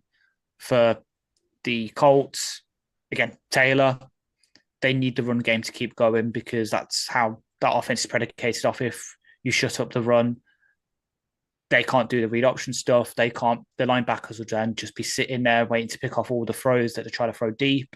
The safeties can not worry about Branch and Kirby, won't have to worry about the run. They can just sit back there and one errant throw for Richardson and it'll be plucked out of the sky, which I'm really looking forward to, obviously, because I want Kirby to continue his potential all-pro season. And then for them on defense, EJ Speed might sound a bit of a weird one considering that Franklin is obviously the main guy, reason his name of the show. But Speed is more of the coverage guy out them because he's the weak side linebacker. Him up against Laporte, Bright, Gibbs, Monty out the backfield. If he can kind of shut down that sort of hot route if Latu and Pay and Adigalo get to him and Buckner's come in the middle, Goff's going to try and check it down to Laporta, to Gibbs, to Monty. And if Speed can cover that up, then we'll have a lot of issues, I think. But again, I trust us to hopefully still be able to attack them.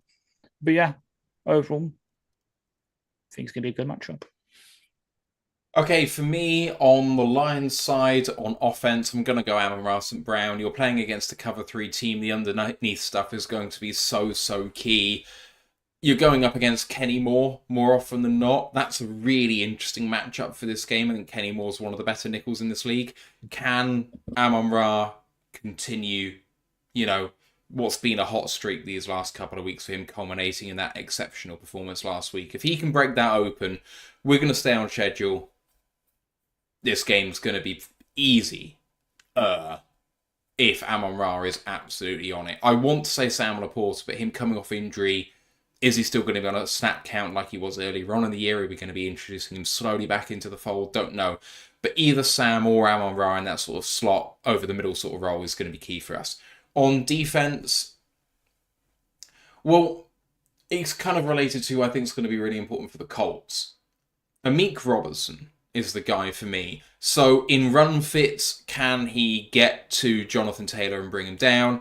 In the passing game, Josh Downs is the guy for me on offense for the Colts because he's so efficient, elusive, just agile, good route runner. So Amik, can you bottle Downs up? Because best friend for a quarterback for some easy completions would be a great tight end, doesn't exist here. Mo Alley-Cox is good for a couple of catches a game, but he's not that sort of volume tight end that you're looking for. So the next best thing is going to be a slot wide receiver.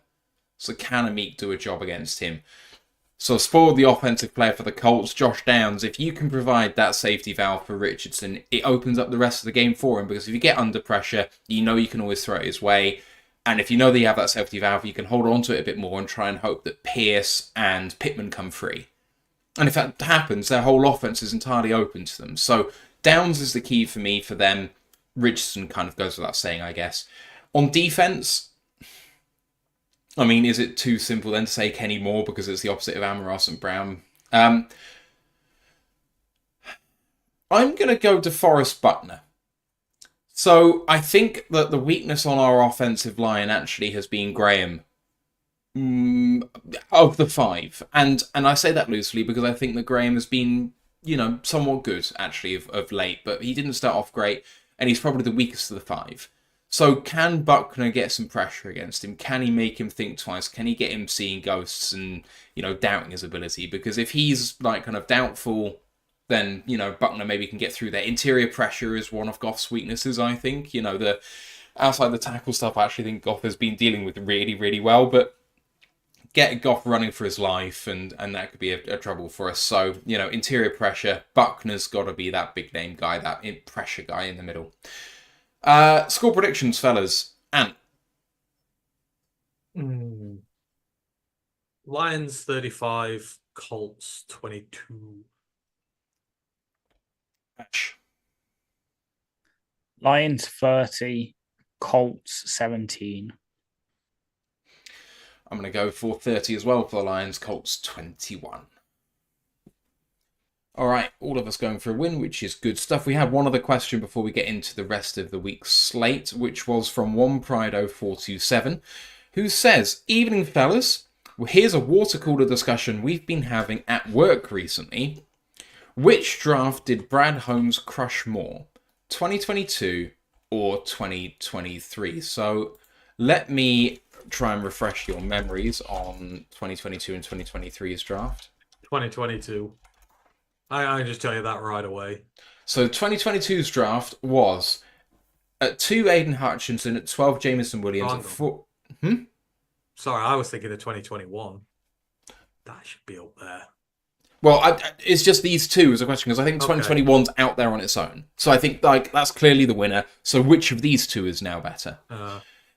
Hutchinson at 2, J-Mo at 12, Pascal at 46, Kirby at 97, James Mitchell at 177, Emrod at 188, Houston at 217, Chase Lucas at 237. And then 2023's draft, Gibbs at 12, Campbell at 18, Laporta at 34, Branch at 45, Hooker at 68, Broderick Martin at 96, Sawster at 152, and at 219, Antoine Green. It's a really interesting debate, actually, because there's some absolute studs on both of those drafts. I mean, when people say Brad Holmes is on a tear, he absolutely is. The thing is, 2022's had an extra year. That has more later gets, but 2023's have not had chance to yet. So I think there's potentially two different answers here. But I think there's only one answer. 20. Are we just doing it on what it is now, or what we think it's going to be like? I think you should do it on what you think it's going to be based on what's happened in your projection. I think how you feel about it. I think 23 is going to be much better when all is said and done. What do you think? Because you're just going to have some bona fide superstars in there all over. Ash? I'm voting 2022. So I think 2023. I think to give the team credit for drafting Aiden as the clearly best player is a bit fatuous. And J-Mo's taken a while to come good, although he has. Kirby's one of the best safeties in the league. The rest of it, Malcolm's a great utility player. He should be a career Lion. Love having him here. But he's not a world-beating linebacker. And you're not drafting him in the 6th round, probably. So it's not a shot against Malcolm. But it's a good draft pick from where the position is, but I'm not going to pretend that he's an all-pro either. In 2023, in Gibbs, Campbell, Laporta, and Branch, you have 4 of the best NFL's players in all 4 positions. Yeah. That wins. That's it. You're going to end up with absolute superstars there. 22, you've got the late round draft picks, which bode well for you. And, it doesn't even feel like Campbell's began scratching his potential yet. Like Laporta has 1,000-yard season as a rookie tight end. Gibbs is just absolutely amazing and is a game changer on his day. I mean, the fact that we're having to, 4 years ago we'd be arguing what was Bob Quinn's worst draft. We'd probably be here for about a day trying to pick which one was the worst. I mean, we could for a laugh, but still. The fact that we're having these conversations is good, because then, put all 3 of them in, put 2021 in. You can Amon-Ra, McNeil, Penne, Levi is getting there. It's, again, you talk about cornerstones of the franchise. You've got 2 franchise cornerstones in that draft, and that should probably get like the highest assignment of points of them all. I mean, hell, probably Aleem's a cornerstone now. He is. He's one of the highest paid DT. You've got 3 cornerstones in that draft. Like, it's stupidly good. So, they're just all great. Yeah. Let's just say they're all great. So to sort of fight for 2022's corner, okay, we got the best player in the draft 4 to us at 2. We still got him. Just because we looked out and the Jags were dumb doesn't mean that we suddenly discount the fact that we've got a guy who, despite missing now half the season so far because of the injury, still PFF. I know we don't all of PFF, but PFF's top-rated edge rusher until a couple of weeks ago. I think it was last week. Finally, more than 2 players overtook him for pressures. He was running away with Defensive Player of the Year. Big extension. Smashed that out of the park. JMO, some of the off-field stuff's really hurt him, but he has the potential to be an absolute game changer. He's not going to be a wide receiver 1 in terms of targets, but we don't need him to be for what he is. That's great. I know, obviously, Pascal, I'm probably the highest out of all of us on him, but he does what he's asked to by the team very well. He's never going to be a 10-sack guy unless it goes really right for him, but it's great against the run, does get pressures, and is very fundamentally sound for a 2nd-round pick who, when we first got him, were a bit like, what? Kind of like what happened with Levi. Over time, as he develops, he's finally getting starter reps now after being behind Kimmich the past couple of years. He's looking really good. Kirby is one of the best safeties in the league. He's exploded, and I can see him getting a big money extension with us pretty soon, and he's going to be a franchise cornerstone back there next to Branch. Mitchell, that rookie season was really damn good. Then obviously the Laporta draftings pushed him down the depth chart, but he's still reliable. People got to remember, in his rookie season, he never dropped a pass, and he's improved at the blocking, which is what he needed to do. It's just has had the opportunities. Malcolm, great rookie season. Perhaps we did put too much on him in terms of workload, but now we're putting it back, playing him right. He's doing good. Houston, again, great rookie season, and he's getting back there after obviously last year's injury. Wasn't particularly high on him.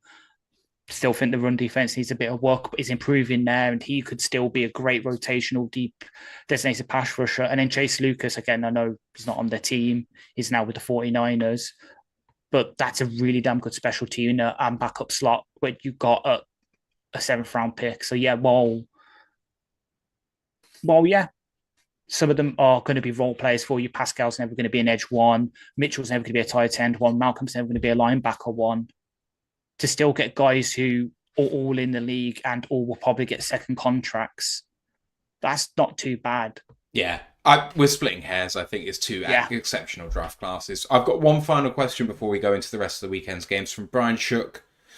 Says, at Royal Alliance UK for after the show, assuming we lose both coordinators, it might happen, do you see internal promotions, i.e. Tanner and Kelvin, etc., or outsiders being more likely replacements? I mean, we're looking ahead, but the way things are going, I think they're going to be very high on people's lists. And actually, Aaron Glenn really has emerged this year as maybe the leading candidate out of the entire NFL. So, and what do you think? Do you see internal promotions being the thing if the worst happens?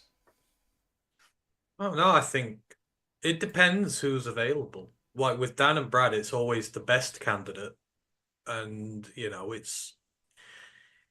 you've got guys out there. If you've got guys like Dennis Allen knocking around and you want to use him, someone he's familiar with, someone who he trusts, then you would figure he'd go for him. If there's no one out there they don't like, then they'll do it individually. We're very specific. You would like to think good organizations do it from within. Like 49ers have done it for years, especially on the defense. They groom the next guy and the next guy and the next guy, and they get it done. So you would like to think it's from within, and then you rebuild again. But I know what Brandon like. If there is a better candidate out there who they know and they trust to come in and do it for them, they will go and get him. It depends entirely on who it is. So, like, my personal preference would be to give it to Kelvin. I just think he's an inspiration of where he's been and what he's done, and that is Dan's put faith in him, Brad's put faith in him, he's rewarded them, and you pay that due reward off. With the offense, it's so unique and it's so, there's so much to it. You want a guy who's been here, who's been around it, who's almost been groomed in it, can put his own little niches in it, and you're not going to have too much of a turmoil with it. So again, you would want it to come from within, but if there's someone they know out there who they're familiar with, they'll do that. So that was a bit of a nothing burger answer, but I would prefer it from within. But I think all bets are open as to if they go, when they go. It could be just as likely from outside as it is from within, if the right guy's there. Ash, are you on a similar page? Kinda. So defensively, I think it's outside. I really think it'll be Dennis Allen. I don't think he's going to get a better offer elsewhere. He's probably not going to get a head coaching offer anymore, just because it's second time. You hasn't worked. Defensive coordinators, your sort of ceiling. I can see coming in, and then offensively, I think it'll be internal. And there's two prime candidates. One is Tanner, who obviously got an OC interview from the Patriots last year. He's the guy's kind of been groomed in the Ben Johnson role. Former tight ends coach, was a QB in college. He's the passing game coordinator right now. Is included on all the meetings. But if let's say Ben goes and he steals talent to be his OC, Scotty Montgomery. He's been an OC. He's been a head coach in college and in the NFL pros. Remember, we got him as our running AHC and our running backs coach, and literally 3 days later, Tampa interviewed him requested an interview for an OC. This is guys widely regarded around the league, and I think he kind of will be wise in inverted commas and think, is it really worth me going elsewhere as like an OC under Ben, or should I stay here in the system and quite rightly put, system you've been in for now 2 years, and you can put your own spin on it. And look what he's done with Gibbs and Monty. Imagine, I know obviously we love Goff to pieces, but imagine an offense that is even more built for Gibbs and Monty. Like, it doesn't matter if we could trade Goff to go with Ben for 2 first-round picks or something, but you can put anyone back there basically, as long as they won't fumble the handoff to Gibbs and Monty, you're sorted. What I will say though is I think a lot of this, because every time I see like these guys are going to go, I see, there's going to be a stampede of our coordinators waiting to go with them, and I'm not so sure. Like, this is a system that rewards its own, and this is a system where everyone is very well paid, very well rewarded. I don't think we'll see a stampede of coordinators go with them. Because again, if you're just going to be, like, say, they'll take Hank to be an O-line coach. Why would Hank want to go anywhere else? Like, really, why would he want to go anywhere else when he's got here? He's got the best gig in the NFL. He can carry on doing what he wants, unless he has aspirations to be an OC, which I'm not sure. I don't know, but I would not worry people about if they go. I don't think there's going to be a stampede of people to go with them. That only happens at bad organizations. If you're somewhere good that looks after you, I think it'll be difficult to pry people with them. Right, we're going to move it on to the rest of the weekend slate, and we're going to dash through this so that Ash can get some sleep before work. First up is Thursday Night Football, which is Pittsburgh Steelers at the Cleveland Browns. Steelers favoured by 3.5 on the road. Ant, you first. I mean, do you have to ask? I'm insulted that you feel you have to ask me. You should just be able to go past this. Steelers to win by a landslide. Ash? I would love to make a joke about like, oh yeah, Jameis will eat a dub here. Nah, it's the Steelers. Like, I know some people don't think they can beat QBs by kicking only field goals, despite beating one of the QBs that was listed by field goals last week. They can win ugly. They can win pretty sometimes. This Brown team is in free form. Steelers. Yeah. JJ Watt's my hero. It was a great. Oh, yeah. That was that great riposte tweet, to yeah. Dan. Like, Yeah. Thank you, JJ. Steelers to win and cover for me as well. They're moving on to Sunday's early slate. We start with Kansas City at the, or shall I call them Kansas? Because since I know you're so much of a fan of how you shouldn't pronounce things with that in the name. Kansas against the Carolina Panthers. Kansas City favored by 11 on the road. Ash, what do you think? I would love for the Panthers just to do one, kind of like they did to us a couple of years ago, and just absolutely put a stick up Mahomes' arse and wind him up. But unfortunately, just the Spags is just too good of a defensive coordinator. Freeland coming back might help. Young a tiny bit. Chuba Hubbard might be able to get a couple of yards, but at the end, that defense is going to hold them to nothing. And Mahomes and hopefully Kelsey will get a load of yards. So give me the Chiefs to win and cover. Chiefs are about to go into free fall. Oh yes! The Panthers Someone's brave. set the Chiefs. I love it. Yikes. I have Chiefs to win and cover the 11.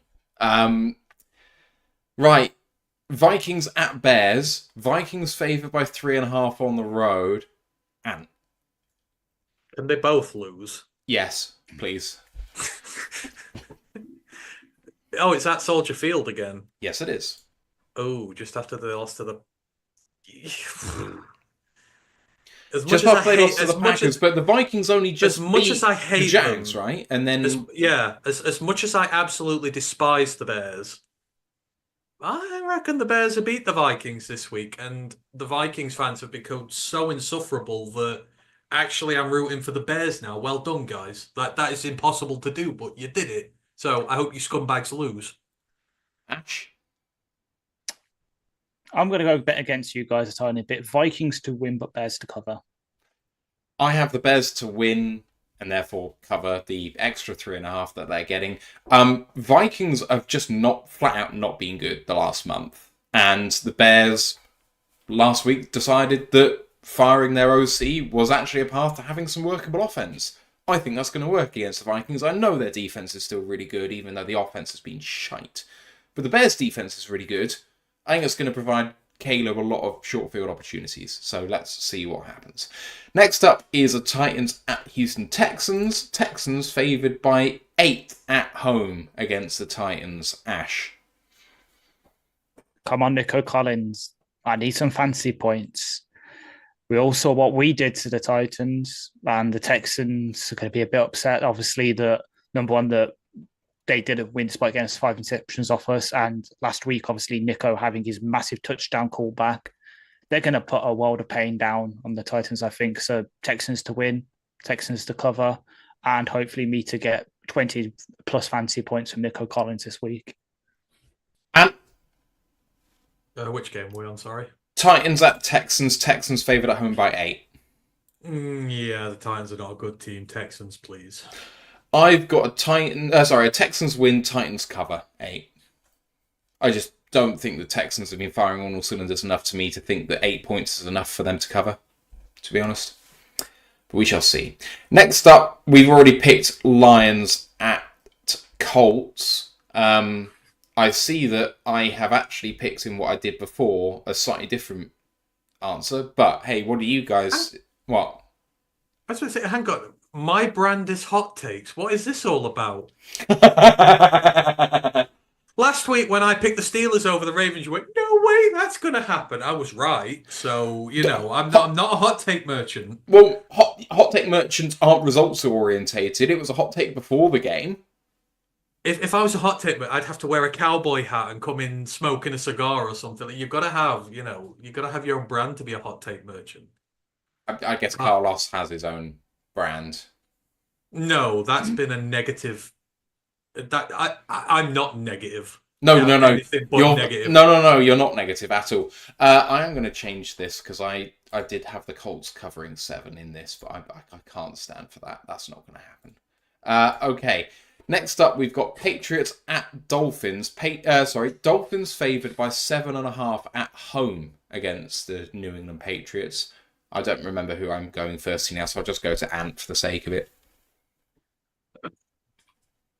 I wish his 6 o'clock slate was better so our game didn't get picked for Sky again. You say this? I would love to watch this game. Both teams are low-key fun to watch. Yeah, well, they don't throw to Jalen Waddle, so this all depends. Right, in fact, there's probably some meaning to this. I'm going to bench Jalen Waddle this week, which means he's going to get about 200 yards and 2 touchdowns, and the Dolphins are going to win. So give me a Dolphins win, and I'm going to bench Jalen Waddle, and we'll see if my fantasy pain causes predictions upturn. Ash? Come on, Drake May. Keep proving me right. Patriots to win, Patriots to cover. I have Dolphins to win and cover. Tua, since coming back from his concussion, has been the best quarterback in football. He just has. If you're watching the Dolphins, which a lot of people haven't because everyone thought they were out of it, they're not out of it. I think they're going to be the 7 seed. Genuinely think they're going to get there. I think they're going to get 10 wins and win it on tiebreakers to get in. And I think they'll blow out the Patriots. Just don't think they're in the same class. So we shall see. Next up is the Tampa Bay Buccaneers at the New York Giants. The Giants, starting Tommy DeVito, are underdogs by 5.5 at home. Ash, what do you have? Bucks to win and cover, but Daniel Jones, as the world's most expensive gunner on special teams, gets 2 special teams tackles. Mike Evans is back this week and he's trying to keep his 1,000-yard streak intact. So I expect him to go nuts against the Giants. We've got to keep that record going for him. I got Tampa Bay to win and cover. I mean, they've got their star wide receiver back. He's still going to get 1,000 yards this year, even though he's been out for however many games. So, Tampa. Dallas at the Washington Commanders. The Commanders projected to bounce back. The line is 10.5 points in favour of the Washington Commanders at home against the Dallas Cowboys. Can't say it with a straight face, can you? Ash, what do you think? Come on, Jalen Daniels. Can we just bury the Cowboys at this point? I want them to be so bad that they really consider taking our favourite running back, Ash and Deontay, but in a kind of Ezekiel Elliott kind of situation, except for I don't want to wish that on Deontay because I love him.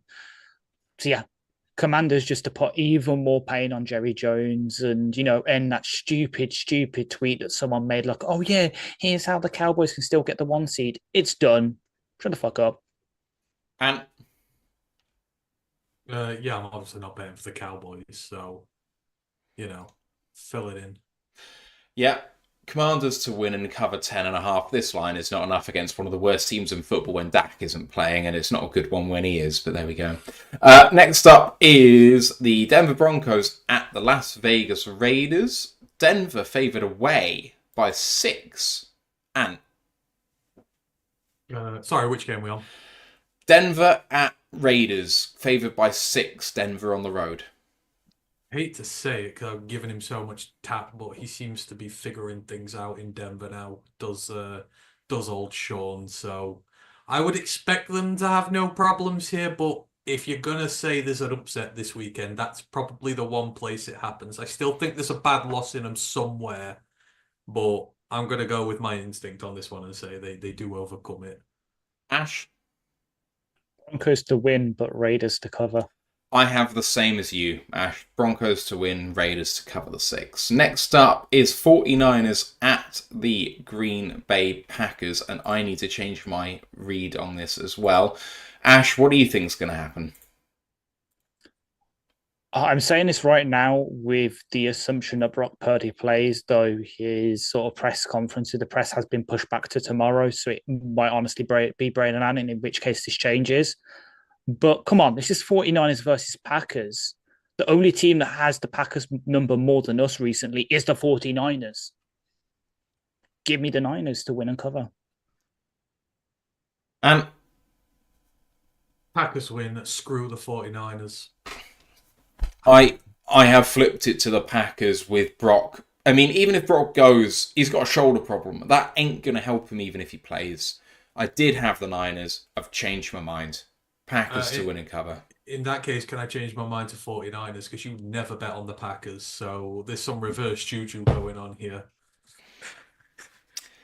Next up is the Cardinals at the Seattle Seahawks. This one is almost a straight pick'em, or in fact, it's a straight pick'em on the money line, but the spread has it a 1 point favored in favor of the Seattle Seahawks. Who am I meant to go for first here? Ant. My lights just went then. Oh God.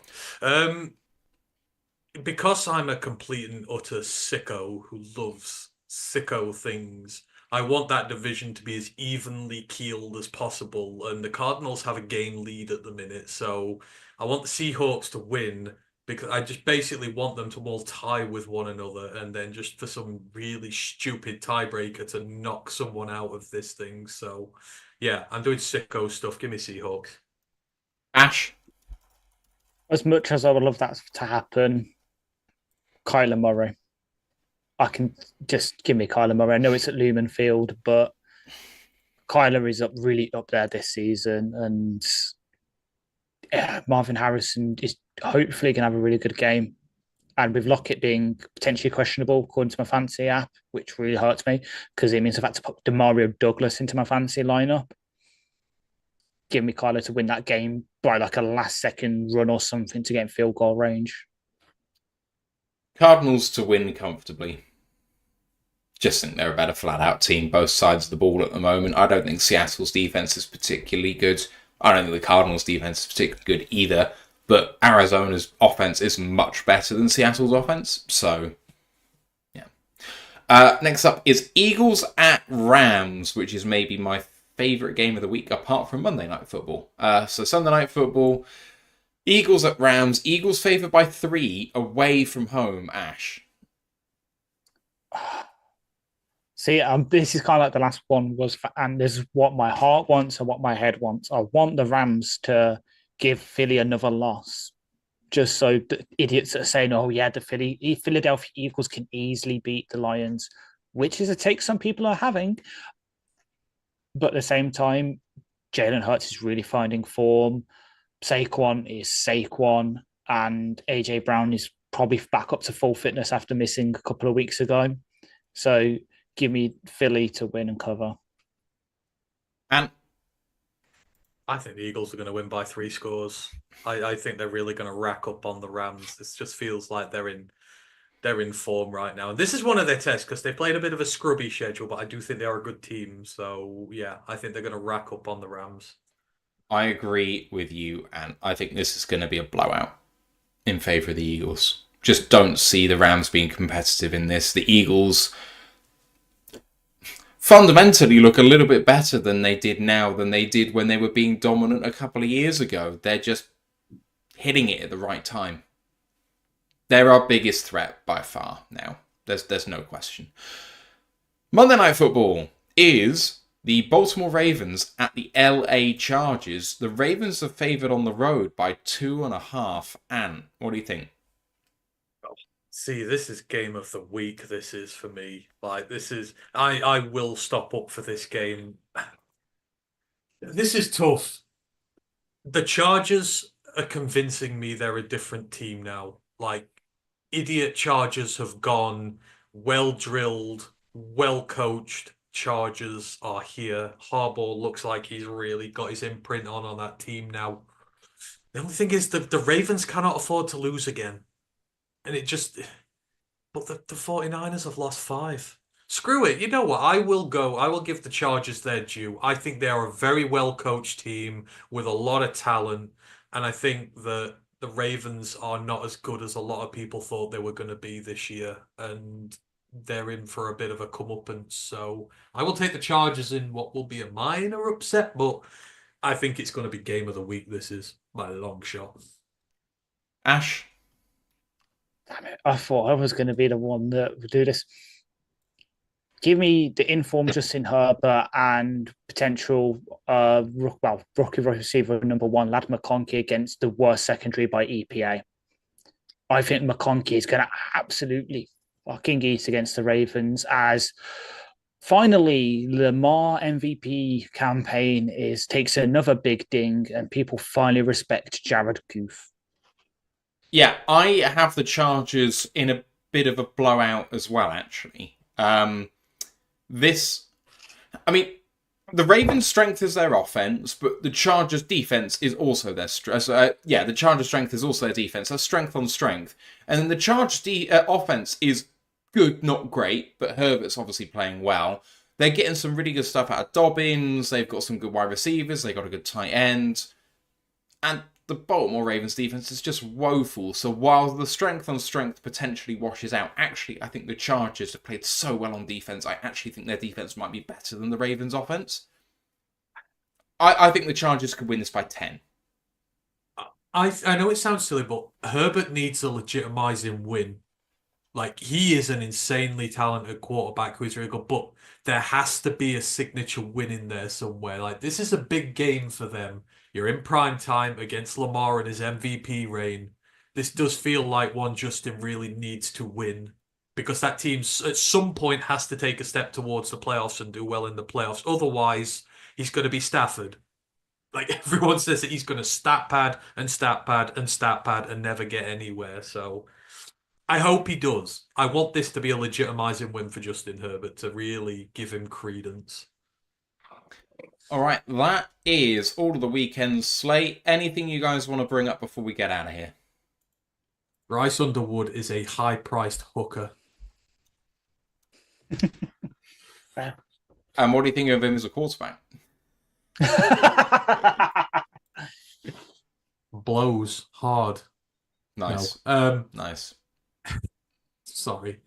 If you've got to bribe someone $10 million to come play for your college football team, it's not good. They're going to celebrate this, but poor Jaden Davis, man. Jim Harbaugh would never have done that to his quarterback. Culture, man. It's all a thing. He would have just bought him a hamburger instead. Exactly. Violation! In one hand, I have $10 million. In the other, I have a Wendy's. What do you want? Wendy, who's that? Oh, man. $10 million or 10 million White Castle sliders? Oh, yikes. I wouldn't have one. When I went to Vegas and had one in Fremont Street, I mean, I almost threw up. It was horrific. It wouldn't be considered food in the UK. I'm pretty sure it would be banned. It's so bad. I'm sure I'm going to annoy a lot of people in the chat, because I know that White Castle has a rep for having some exceptionally bad locations and exceptionally good locations, like state to state or city to city. So I'm sure it's not the same where you are if you like it, but you know. All right. We're going to have an interesting schedule after this week, so let me go through that. College podcast aired earlier tonight, so go and listen to that. The boys talked about the 3 remaining undefeated teams going into week 13, so it's going to be a big one. And the college football playoffs, the new 12-team playoff, is just a few weeks away, so you need to listen to that as we head towards the NFL draft. Main podcast will be back for live reactions on Sunday afternoon for the Colts game. Review show will be Monday, and then the preview show for the Chicago Bears in Thanksgiving will be the very next day on the Tuesday, which doesn't give me a lot of time to prep. So if it's a bit light on detail, apologies. It's a bit tight for us with work, because I have a 3-day conference starting Wednesday. which means I'm missing the game entirely. I won't be able to watch it until the weekend, which is not great. I won't be able to avoid the result. So the recap show for that will still be Monday, I think, unless the guys get out a show earlier than that. So we shall see. Right. You know where to find us on the socials. We're All Eyes UK, YouTube, Twitch, Facebook, Instagram, Twitter, TikTok, and the group for worldwide fans on Facebook is Detroit Lions Fans UK, One Pride Worldwide. The group website, where the articles are, rotluk.com. Please do rate us 5 stars on your podcast provider. Like, subscribe, you know what to do. Be fantastic for us if you can do that. Just remains for me to thank my co-hosts, Anthony Fitzpatrick, Ashley Soden. Boys, it's been great as always. Thank you to the chat for being so active and you listening on the Autopod. Can the Lions make it 9 in a row? And maybe get into sole first place in the NFL? Maybe we'll find out this weekend. But for now, let's go Lions, One Pride. One Pride. One Pride. Recording stopped.